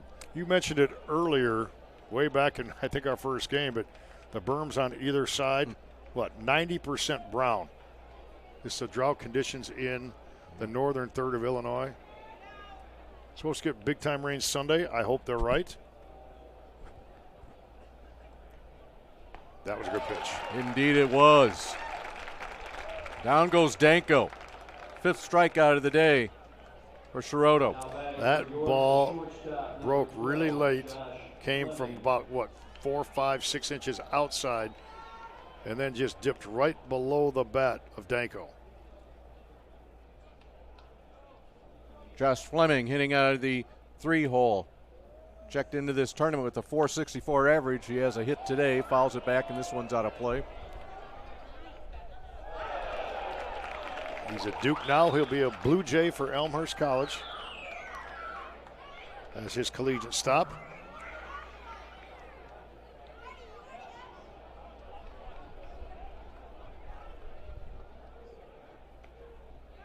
Actually, that is Brendan Fleming that'll be at Elmhurst. Oh, I'm sorry. Yep. Josh has a ways to go yet. Hey, Josh is only a sophomore. That's correct. He's a third York player to be named Conference Player of the Year. He was named this year as a sophomore on the West Suburban Conference. Takes a good hack at that one. Third time that York's had a Conference Player of the Year. Anthony Santo in 14 and Ryan Ross in 19. So he's in good company, just a sophomore. Sophomore versus sophomore here. Yeah, and if you did not know these, you would not know what year these players are with the maturity they play with the skill level they play with. You can see why younger and younger players just find their ways into the lineups. Yeah, I think you made a really good point too about the skill level. The skill level has improved as we've seen the game progress, last 25, 30, 35 years.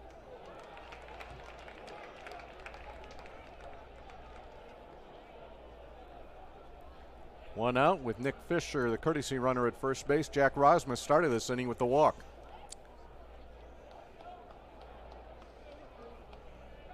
Caleb Copeland in right field playing pretty deep for Fleming.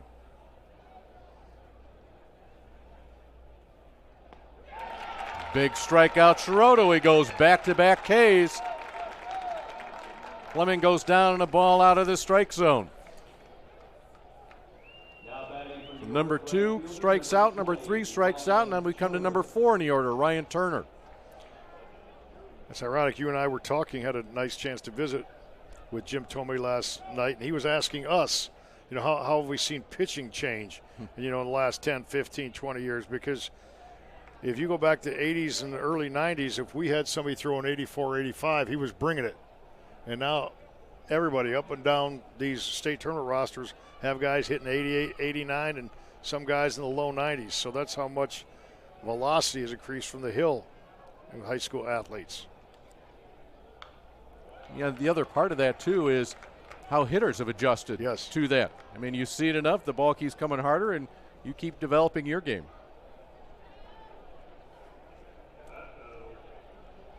Yeah, Edwardsville, they dial up their pitching machine to the low 90s to get their hitters ready. Right there, ball and 2 strikes to Turner.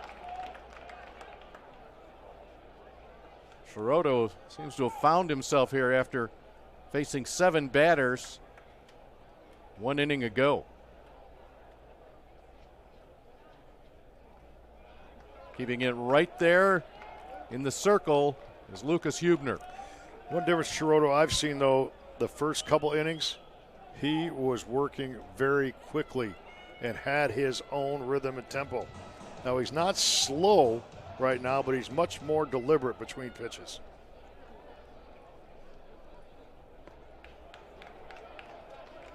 Count goes to 3-2. Fisher will be running at first base with 2 outs. You move Henderson behind right now, I would think. I would, yes. Yeah, there they do. He was looking at the dugout, making sure, and then he points out to his pitcher, I'm back. And Shiroto tips his head saying, I'm very aware you're not there. So really good, small details of the game of baseball. 3-2 pitch. Second walk of the inning. York runners first and second for Jack Braun. Batting now for York, the first baseman, number 7. So Shiroto here in the last 2 innings has walked 4 batters, 2 in each inning.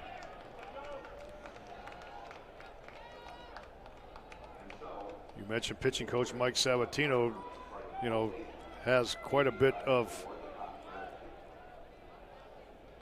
his ability to make decisions. He's given that ability, and he's going to have a tough one here because he's trying to get some more innings out of Shiroto to save the, you know, to save as many pitches as he can for a would-be championship game tomorrow. But you got to get there first. He knows that.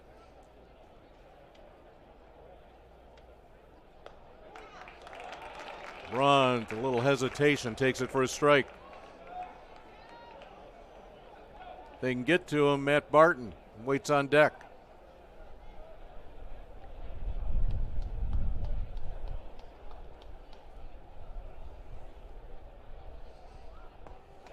He went far enough.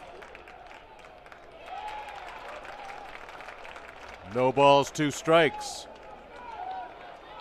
Shiroto's hat is black, of course, but there's white all around it. That's from sweat stains throughout the year. And don't you dare get a new cap at this stage of the year. That's the lucky one. Here's the 0-2 to Braun. He's called out on strikes. Shiroto walked 2 batters in the inning, but he ends up striking out the side. 5 runners left on base in the last 2 innings for York. They've been able to score only 1 run during that span. We'll go to the bottom of the 5th with a 5-1 lead for the Tigers from Edwardsville.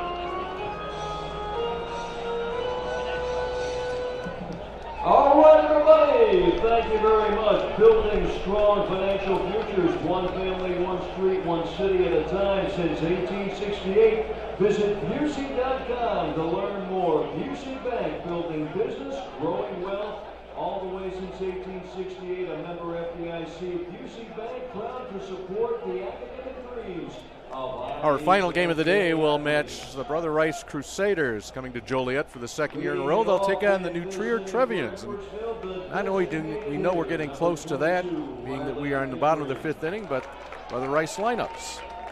Our lineup is in. And we've got to find out who's going to be the first 4A member in that championship game that will be played tomorrow afternoon. The day starts at 9 a.m. Riley Ifrig to start it here against Lucas Borman. Borman allowed a couple of base runners last inning. Nobody has crossed the plate for Edwardsville since that 5-run first inning. Hey, you think they like baseball in Edwardsville? They co-host the Metro East Kickoff Classic, 49 teams. How do you run a tournament with 49 teams? That's pretty amazing.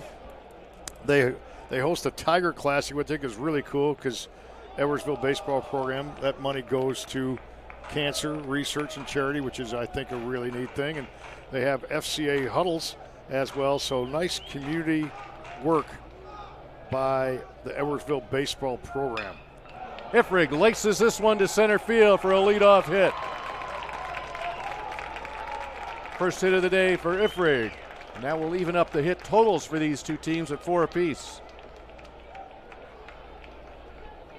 You know, for that Tiger Classic, you know, not only does it raise money for cancer research, what I like about it is the teams involved because of the different type of teams. Of course, there's Edwardsville, then there's Glenwood from Chatham, Highland, and Teutopolis.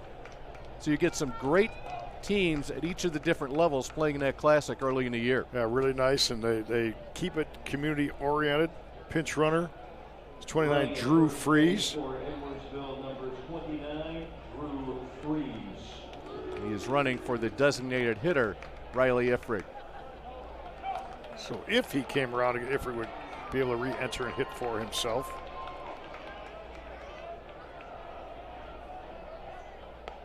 You say if it came around because we're in the bottom of the fifth inning here.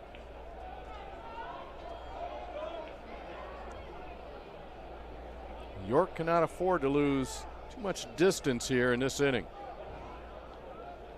Caleb Copeland got things rolling in the first inning. He got the scoring started with the RBI double. He eventually stole third and then came home on a double steal when there was a rundown going on between first and second with a little forced pick action. And that was a small ball part, and then 3 batters later it was a long ball from Caden Jennings, a 3-run homer. Copeland, a 3-year regular for his team. So he's seen teams go 31-3, 34-4, and 31-10. Few wins that he's been a part of and been in the program for. His brother was around it too. His brother Joe was a member of the 2019 title team for Edwardsville. So the Copeland name synonymous with baseball in Edwardsville. You have to go back to 2018. That's the last time an Edwardsville team did not win 30 games. Yeah, 2014, 32 wins, 35 and 15. 16, they had 29. 17, second place, 33. 26, 37, 31, 34, 31. What a run. That is incredible. What a run. All of that with Tim Funkhauser, the head coach, and we just had a balk. After the walk to Copeland, Borman a little confused, getting an explanation. Our third base umpire, Justin Bowling, but all of a sudden runners have advanced to second and third.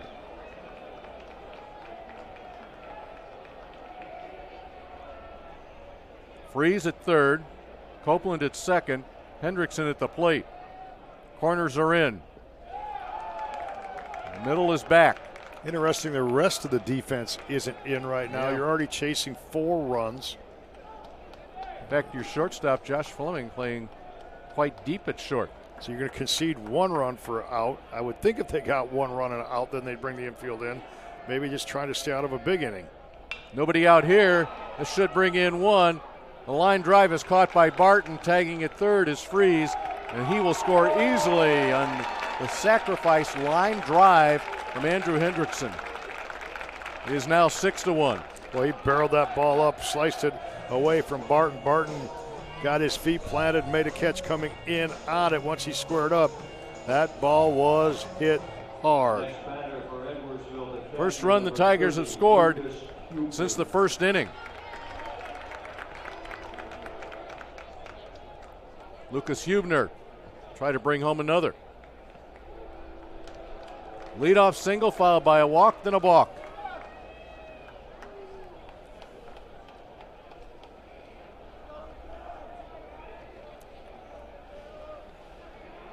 Hubner today has walked and struck out.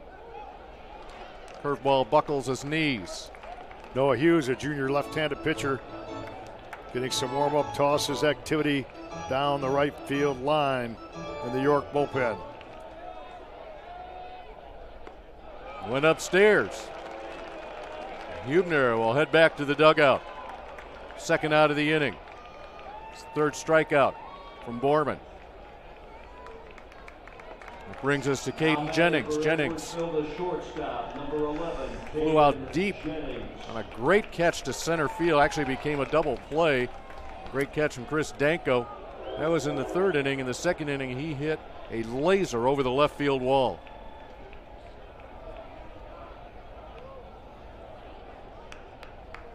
Two outs, defense able to relax just a bit. So you squared the ball twice, and then you show drag bunt.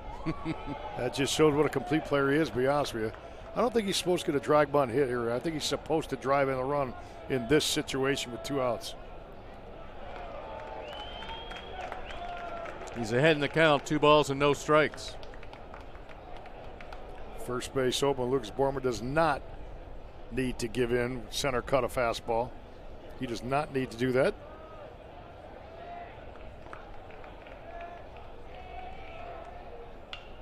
Little fister that's going to get down. This will score a run. Copeland comes around to score the 4th RBI of the game from Caden Jennings. Edwardsville with 2 more here in the 5th, upping their lead to 7-1. And with the base open, he did indeed come with a fastball right down Broadway.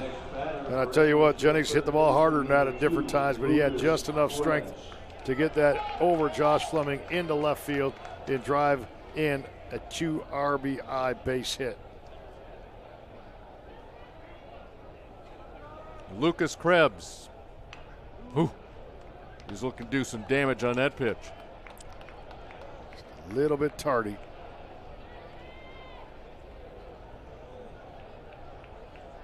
So Edwardsville got the job done here.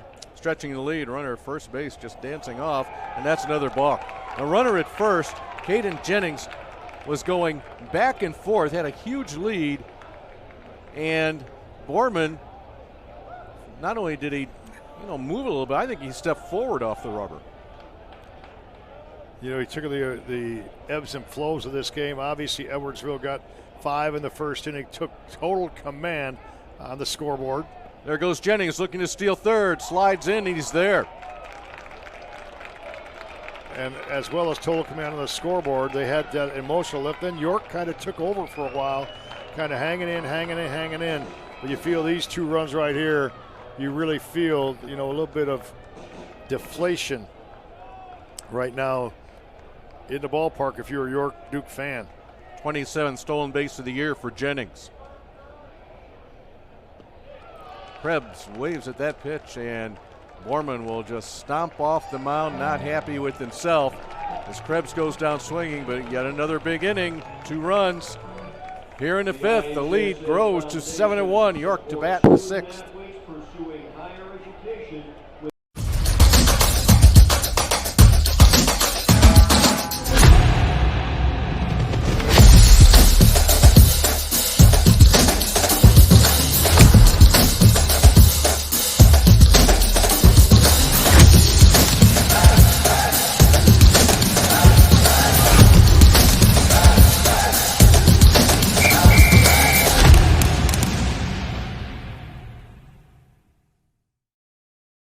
Academy Sports and Outdoors has something for everyone in your family, from top sports brands to backyard cooking or the best in the outdoors. The North Face, Yeti, Columbia, or Magellan Outdoors, Academy has it all.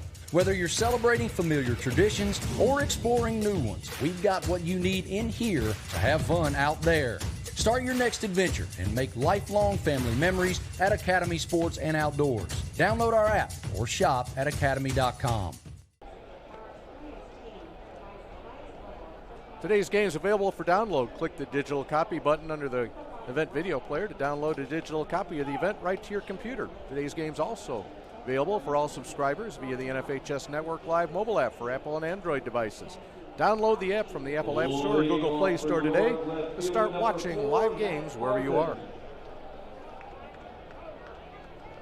So now the job becomes tougher. Matt Barton to lead things off in the top of the 6th inning.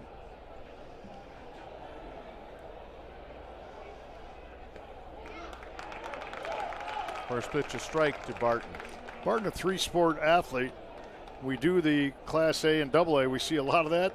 Not so much for the York Dukes, that size school, to get a three-sport guy. They have quite a few two-sport athletes. It's something that they have 7 football players this team, but Barton, all 3, football, wrestling, and baseball.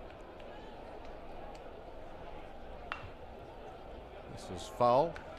York, what great athletic success the athletic program has had at Elmhurst. In Elmhurst, girls cross country team second this year after going back-to-back for cross country championships the previous 2 years. Boys soccer finished 4th this year. That's after winning the state in 2021. Water polo, boys and girls, 2nd and 4th place respectively. And here's baseball right here in the state finals. Quite a run for their athletic program. Kudos to Rob Wagner, their athletic director, former NIU Husky football player, AD at York High School. Barton a ground out and a walk. He'll be followed by Maurer and Reedy. Paul Reedy, the only RBI of the day for York.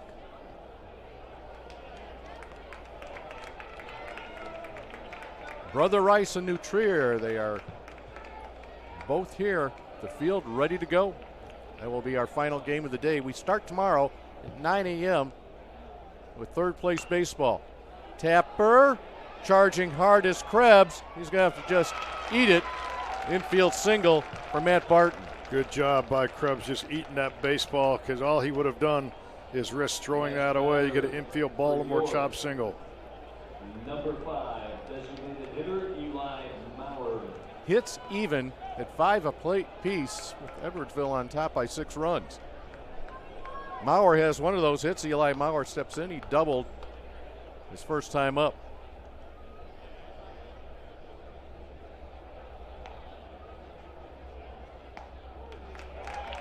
Pulled back a little bit from that. Hits the inside corner.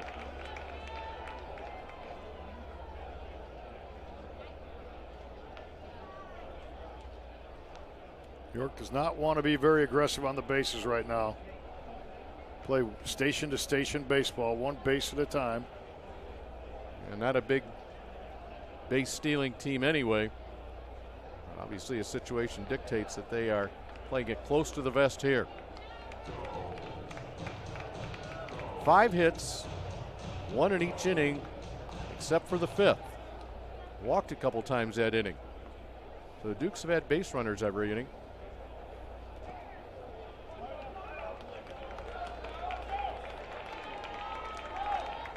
York fans have been fairly quiet today. It's because Edwardsville stuck 5 runs on the board in the bottom of the 1st inning. And that was a combination of base stealing, aggressiveness on the bases, and then 3-run homer. One big long ball, and it was a deep one off the bat of Caden Jennings in the very 1st inning.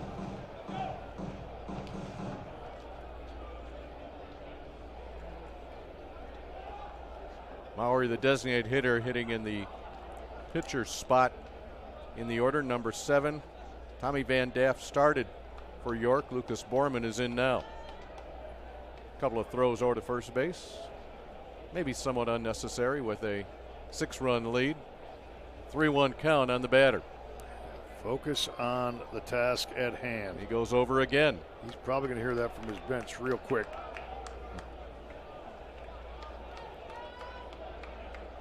Some action in the bullpen for Edwardsville. Big cut from Maurer. Couldn't find it. 3 balls and 2 strikes.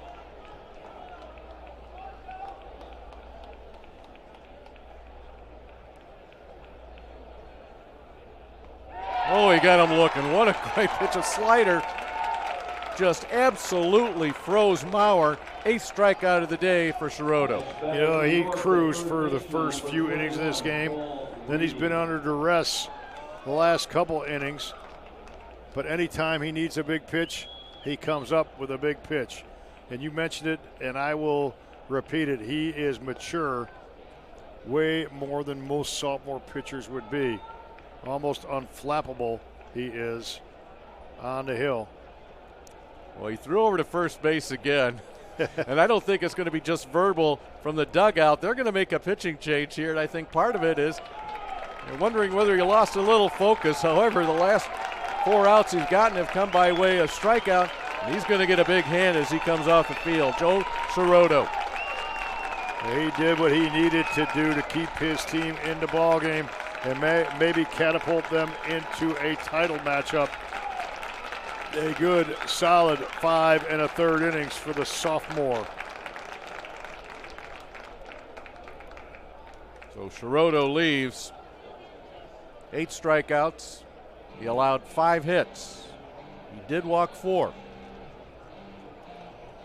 So new pitcher for Edwardsville will be Jake Holder, 6 foot, 190-pound senior. This will be his 10th game of the season. Can't be better than 3-0. Perfect on the 1-loss ledger. 19 innings pitched. He struck out 19 and walked just 3, so showing great command. A solid 2.58 earned run average for 21, Jake Holder. Number 21, Jake Holder. Now he comes in with a runner at first base and 1 gone. No count on the batter, Paul Reedy. Recapping what happened earlier today, we got started at 10 a.m. Grays Lake Central, no problem with Effingham in your first 3A semifinal. The Rams from Grays Lake Central winning 9-1. Good ball game in the second game. Nazareth Academy shut out Sycamore 3-0. So it will be Grays Lake Central taking on Nazareth. That will be the second game of the day tomorrow. Game number 1 starts at 9 o'clock. That will match Effingham and Sycamore. First appearance ever for Sycamore, only the second appearance for Effingham, the Final Four in baseball. Hey, we'll be here for that. We'll be here for all of them. 9 o'clock. I'll be ready to go.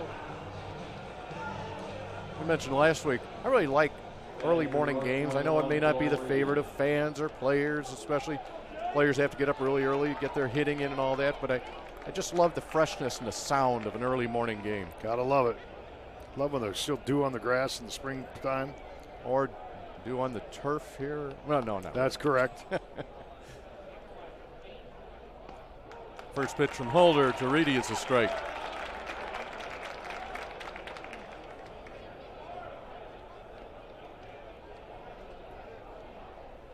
Get a pinch hitter for Brian Filosa following Reedy's at bat. Reedy spins this one, a lot of spin. First baseman Hendrickson smothers. Holder gets over there nicely. That was really a good play. Might say that ball wasn't hit hard. It wasn't. That's why it was a tough play. Henderson came far off the base, went down to his knees to make that play. And then a lot of times you'll have a brain cramp from your pitcher. Not so much. Holder was right there getting to the first base line, coming up the line, getting his glove up, took the perfect feed. Right foot hit the bag, just like you've been practicing in pitcher fielding practice all year, and gets the put out. Pinch hitting now for York. Nico Ruggieri doing the pinch hitting for the Dukes, batting in the 9th spot. He's hitting for Brian Filosa. Ruggieri, a junior, 14 hits, 58 at bats this season. Pelosa was 0 for 2 today. Holder has that 3/4 delivery. That was a changeup, and I didn't pick that up because of the pitch. He really slowed his arm speed down. So that one you got to be careful of. Slow your arm speed down. If I can see it, those hitters can adjust as well. We may get a new pitcher for York in the bottom half this inning. They've had some activity down there.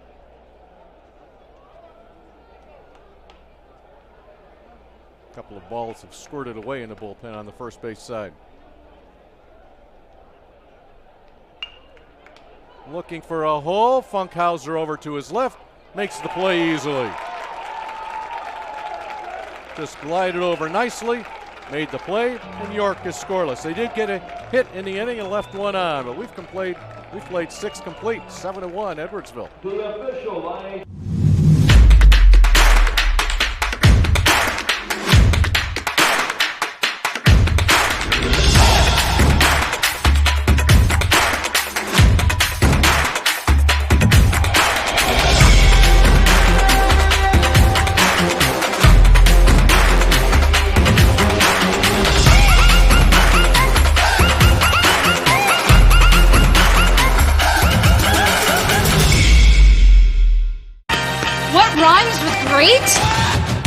Participate.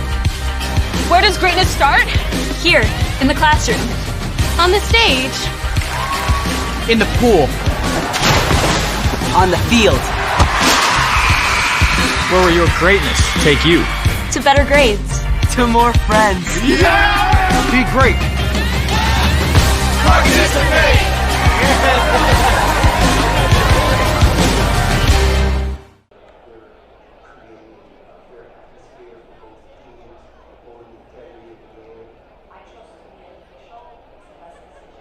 I rushed myself just a bit.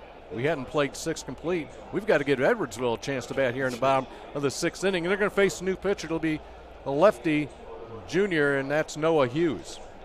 Noah Hughes, 1 and 2 on the season, 30 innings pitched, allowed 34 hits, 14 earned runs, struck out 36 batters in those 30 innings, 11 base on balls allowed, and the junior southpaw has an earned run average of 3.27.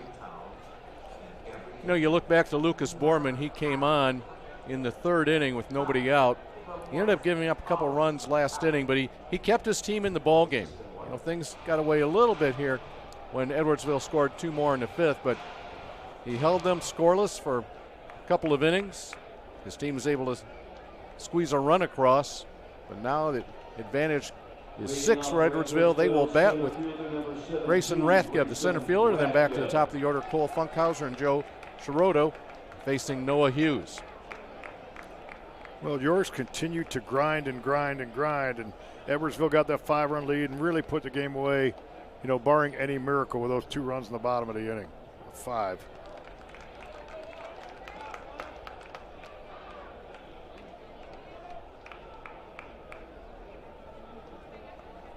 So if you were looking for a 5:30 start, for a 5 o'clock maybe start even, but 5:30 start for your last 3A game, it's not going to happen quite that way. Be delayed a little bit, though. Our games have moved along pretty well here today. This one, I'll bet you this one will become the longest game of our first 3. Yeah. 1-2 count to Rathgeb. Yeah, both other games were under 2 hours. Coming hard to get it. Fleming throwing on the run for the first out. 6-3. Noah Hughes went after that ball as he fell off to the left side. Probably a good thing that he didn't get it if it would have deflected off his glove. Instead, his fine shortstop Josh Fleming makes an easy run-through play. Top of the order, Cole Funkhauser looking for his first hit. This is his 4th at bat in this one.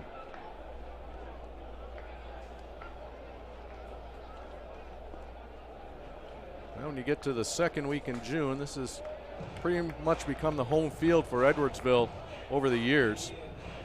You know, another home field that suited them well, especially here in this postseason. There's Funkhauser to right field. The catch well made. Looking up into the sun, Ryan Turner makes that grab. But the sectional and super sectional were both played at Illinois Wesleyan. And that's not often that you're going to get that luxury. Now batting for Edwardsville, Yeah, number well, I think 47, all Joe Shiroto.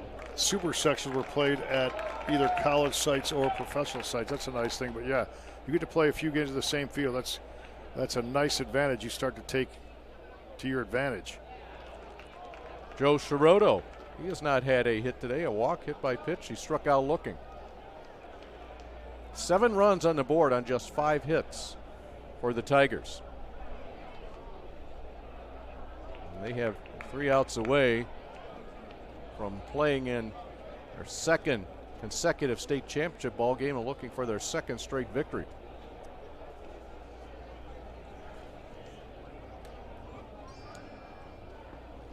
It's an Edwardsville program. State record 35 regional titles, 20 sectional championships, their 18th final overall.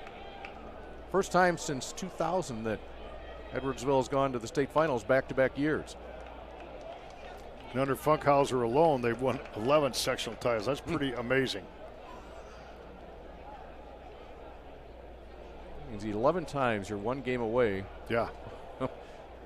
Playing in a Final Four. We see a lot of maroon and orange building in the stands behind the third base dugout. It's Brother Rice fans that are getting set for their matchup with New Trier. Crusaders and Trevians going to do battle. Last year, Edwardsville played Brother Rice in the semifinals. Knocked off Brother Rice 7-4. It's really been a strange game. Edwardsville up 7-1 because they got the 5 in the first. And quite honestly, they've been coasting since then. You just kind of feel the coast. Well, they will coast right into the top of the 7th inning with a 6-run lead. Looking ahead to that state championship game once again.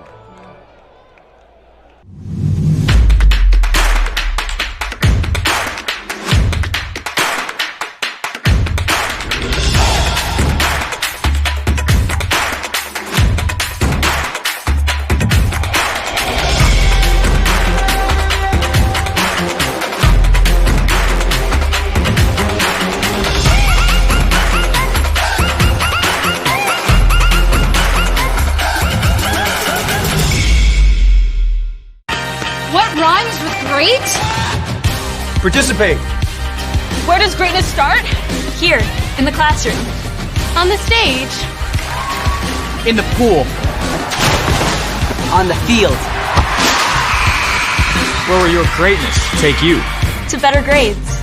To more friends. Yeah! Be great. Participate!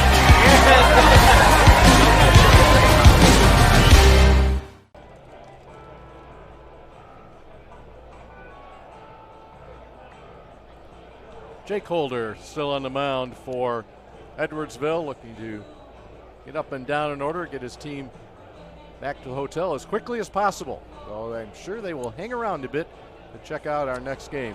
Looks like we may have 3 pinch hitters coming up here for York in the bottom of the 7th inning. Ryan Prochilo swinging a bat. He would be hitting for Jack Rosmus. As a senior, he came in 368 average, but he's only had 19 at-bats. Nice to get one in the state tournament here. Dave Kalau getting some opportunities for the young men that have given so much to his program.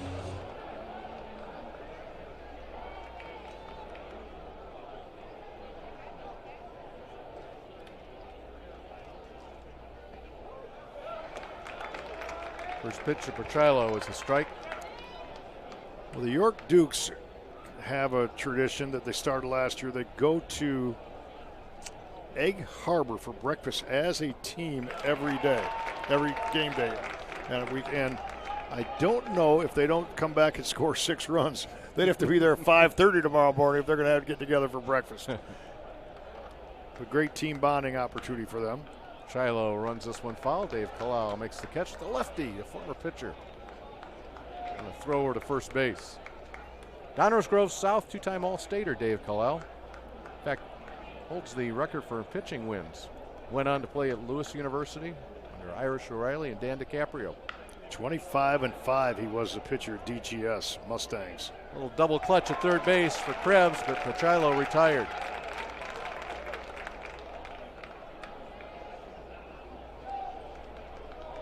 Batting for Danko, the Mason Ball fans, yet another senior. He had 31 at-bats coming in. 7 base hits, 226 average.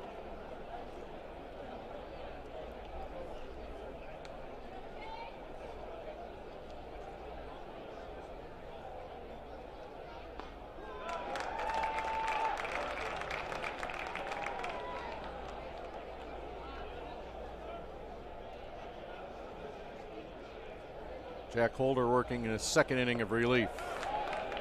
He checked it up, no appeal, and he did go. No balls and 2 strikes to Ball fans. Waiting on deck to pinch hit is Ryan Lesowski. Ball fence just gets a piece on that inside pitch.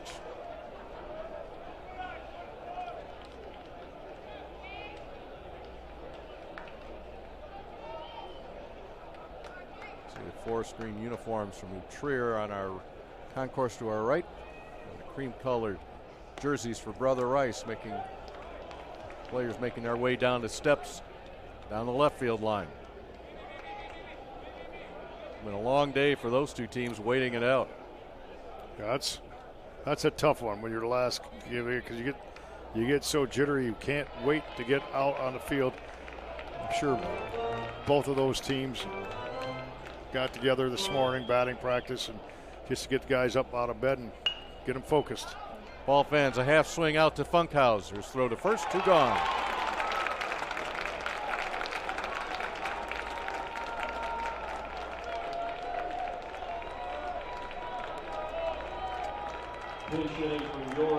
Ryan Lesowski will take a shot here on Holder.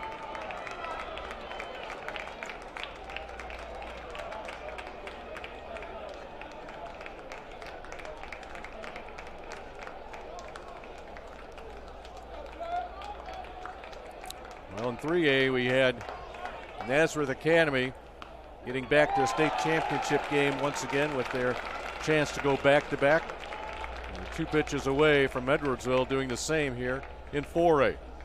And at this point, kind of a ho-hum win for Edwardsville. Been in control since the very first inning. 5 spot in that inning. York as close as 5-1. Never seriously threatened beyond that. Here's a line drive, base hit. It's going to get down for extra bases for Lesowski. He heads to second, and Dave Kalal will hold him right there. So a double in the state tournament for Ryan Lesowski. Really nice as he put a hurt on that ball. Just a sophomore, he said, here's the future of York Duke baseball. That 4 extra base hits coming in, he laced that one into the gap, and it was a no problem stand-up double. That hit will give the hit advantage in this game to York. But they have never, I take that back, they did have 2 hits together in the 4th inning. That's when they scored a run. Ryan Turner slices this one on the ground. Scoot down into the York bullpen. Somebody will need to track that down. And it shouldn't be the young fellas on the hill there.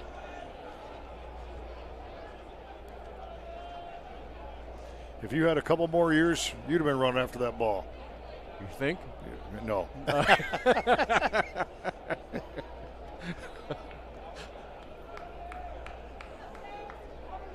Well, none of the York players had any desire to go get that foul ball, so leave it to a coach to go down there and get it.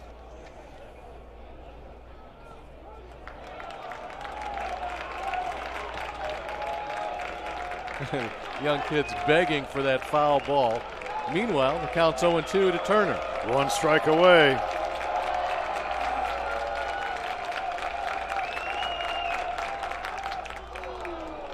This is down.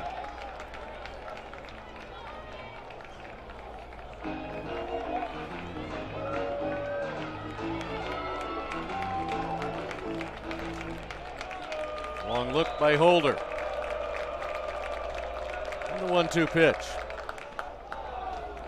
Backhand from Hubner.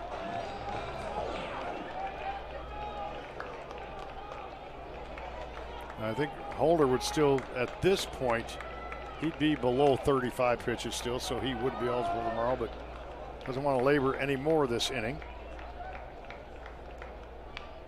Turner just gets a piece of it off the end of the bat.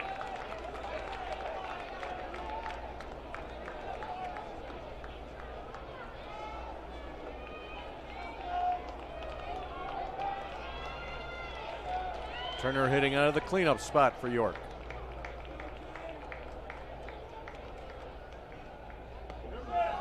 Just missed on the inside corner. Went straight change there. Turner taking the whole way.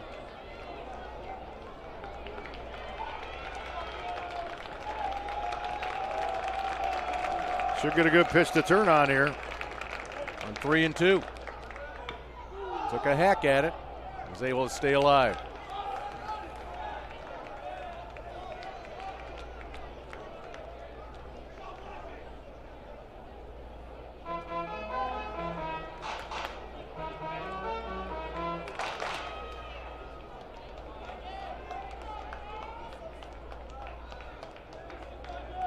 Long hold in between pitches here. 3-2 pitch. And that will be ball 4. Put a runner down at first base. Good at bat by Turner. Yeah, he took a base on balls, but you know, you're trailing 6. You start 0-2. You're a pitcher, you think maybe I can get him to chase the ball out of the zone, make him finish this thing off. But staying, you know, mentally focused right there was Turner at that at bat, not giving in to the situation. Hubner behind the plate. I'll tell Jake Holder, hey, we're up by 6.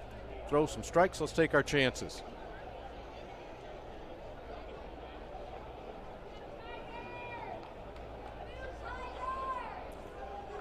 Holder came on last inning, got a couple of outs, got the first 2 outs here in this inning for a double and a walk.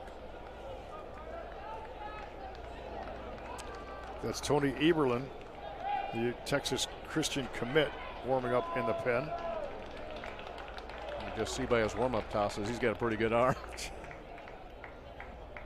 TCU must think the same as you. I bet they looked at him a little closer than I did after seeing 3 warm-up tosses. First pitch, a strike to Jack Braun.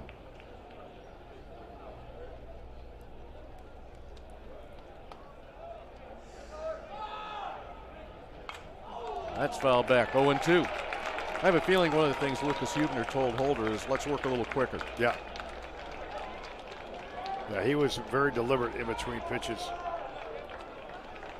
In this game, the pitchers have worked slower than the previous 2 games. We had pitchers really in rhythm the first 2 games today. Pitch. Holder line drive through into center field. Dave Kalau will hold his runner even though the center fielder Rathke bobbled him momentarily. No, I'm laughing at the reaction of the York crowd. Yes. The York crowd was like, why is he holding him? Why is he holding him? And the answer is you're down by 6 runs. So there is absolutely, positively no reason to try to advance an extra base.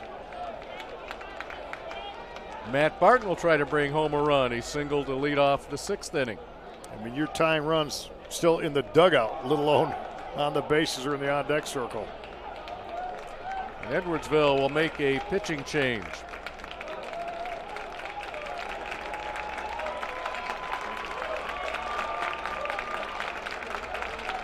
Jake Holder will get a nice hand. And it is indeed number 20, Tony Eberlin. 5'11", 160-pound freshman. 5'11", 160-pound freshman. Probably did not think he'd be the last pitcher on the hill today for Edwardsville. He has appeared in 12 games, 16 innings pitched, 21 base hits, relatively high right there. giving up 10 earned runs, a 4.38 earned run average, 15 strikeouts in those 16 innings. And if you're just joining it, he has indeed committed to Texas Christian as a freshman that's only pitched 14 innings of high school baseball. That is the way of the world right now in college athletics and recruiting. You go to a showcase, you show off an arm, and you get offered money. He'll face Matt Barton.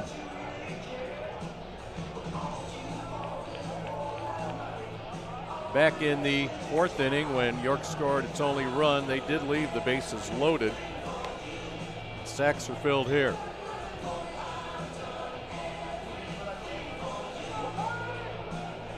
And that's the other part of, over the years, we've seen more and more freshmen playing here in the state finals at the large school level, the Class 3A and 4A level.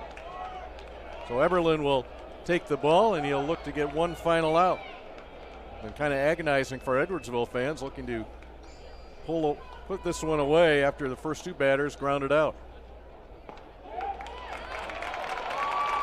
Matt Barton takes strike 1.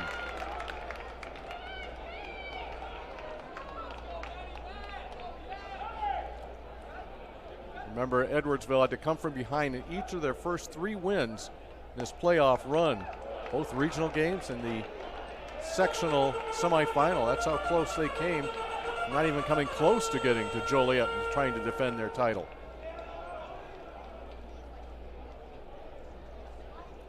Mix up in signals right now. Barton very patient at the plate, picks the bat off his shoulder now, takes a good grip at it, fouls it back. And again, 2 strikes, 1 ball and 2 strikes. 1 pitch away from ending it. Yeah, this is what, at least the 3rd consecutive batter they've had quick 2 strikes on and not been able to get the last out.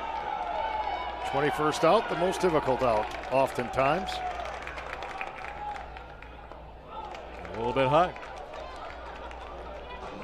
Tried to do a little bit too much with that pitch. Got his fingers underneath the baseball instead of keeping it on top. Rushed the front side. Probably good that was out of the zone because it was just spinning. It would have been hit hard.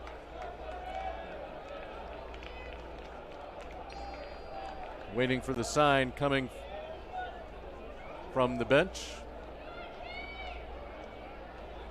Eberlin, the peek in. We'll leave that one up and away. 3 balls and 2 strikes. 2 outs here in the 7th.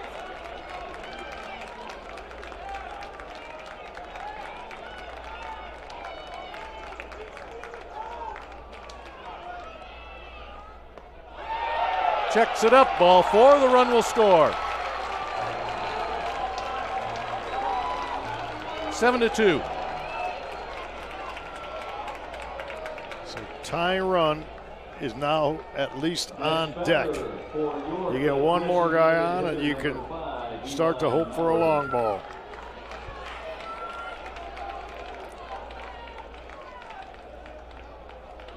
Eli Maurer will try to keep this thing going.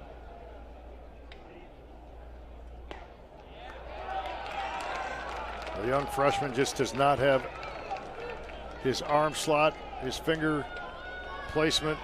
He just can't find the release point of that breaking ball. So he's going to go straight fastball here.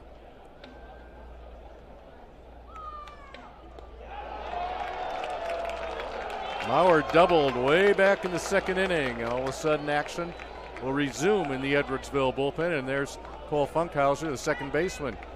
Senior talking to the freshman on the hill. Hunter Baugh, I believe, is another freshman down in the pen. Good timeout by Cole Funkhauser, trying to buy some time for the pen to get loose. You got a straight take right here, 99%, I'm sure of that, by Dave Kalal from the coach's box.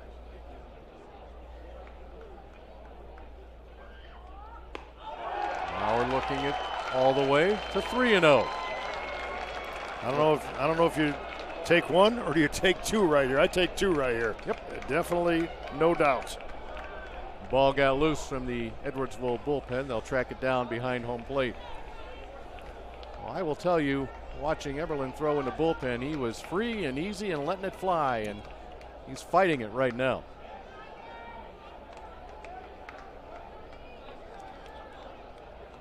3 balls, no strikes to Maurer. With every ball, the next pitch becomes tougher.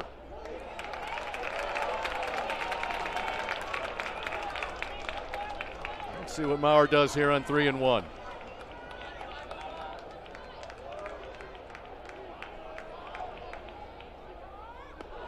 That will force in another run.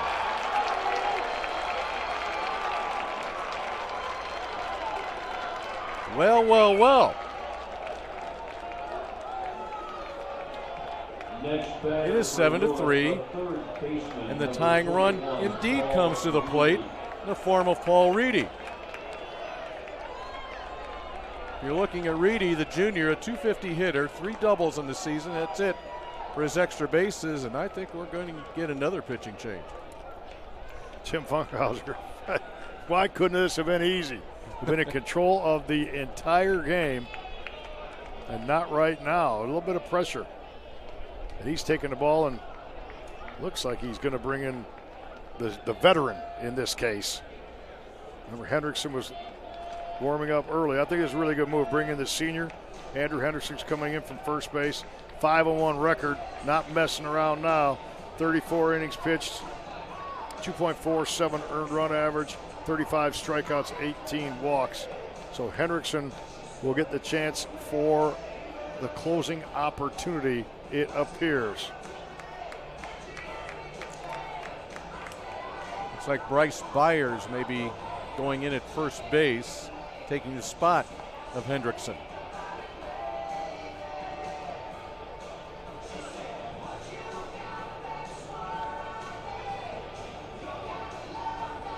Well, this is not the 7th inning that Edwardsville would have anticipated, and it's much to the liking of York Duke and their fans. Well, how about this? Here's how this inning went.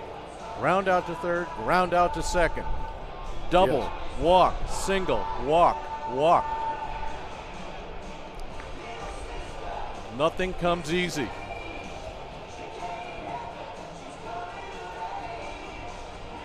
Right now, if you're a York fan, you're saying just give me my 8-9 hitters on base and I'll take my chances from there. That the leadoff batter, Jack Rosmus, one of 3 players for York that are out getting their swings in, trying to gauge the offerings from Hendrickson. I was fortunate to have a team that was down by 5 runs with 1 out in the bottom of the 7th, come back and score 6 and win it, much like this in the state semifinals. So I've seen it happen before. Yes, it can. So, while we have 3 York players taking their practice swings out at second base, there were 6 players, 4 Edwardsville players and the 2 base runners for York. They're just having a conversation out there. This has been an extremely long inning time-wise, duration-wise. Reedy will be the 8th batter to hit in this inning. Now batting for York, Paul Reedy. That is Bryce Byers over at first base. So great-grandma, Anna Gertrude Byers. Yeah. Your guy is out there. Your great-grandson's out there. 93 years young. And we got the tying run at the plate. Boy, it certainly didn't look like this 20 minutes ago. Hendrickson takes his time. Big leg kick. Reedy will check it up for strike 1. Both cheering sections going to probably react with every pitch at this juncture. Breaking ball for a strike on the first pitch. That sends a message.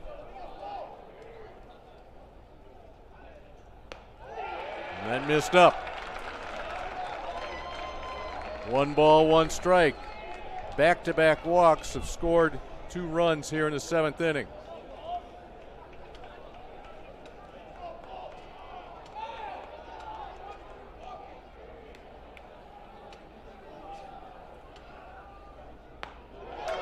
On the inside corner. Well, he's got really good bite on that ball. I know he's got a live arm on the heater, but if he can bury 1 more of those and trust his catcher, it would be Katie bar of the door. 1-2 pitch. There he is, down looking. And Edwardsville will get a chance to go back-to-back. Knocking off York's 7-3 tying run at the plate after York had trailed the entire game.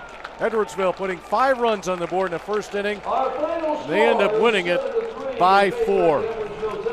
Well, big blows, a 3-run homer in the first inning. That one stood the test of time. Edwardsville a chance to repeat, just enough to get it done. Tip your cap to York. They continue to grind and battle the end, but they'll be playing for third place opportunity tomorrow. So Edwardsville knows they will be playing in the final game of the season tomorrow afternoon. Their opponent will either be Brother Rice or New Trier. Those two teams will get it going next.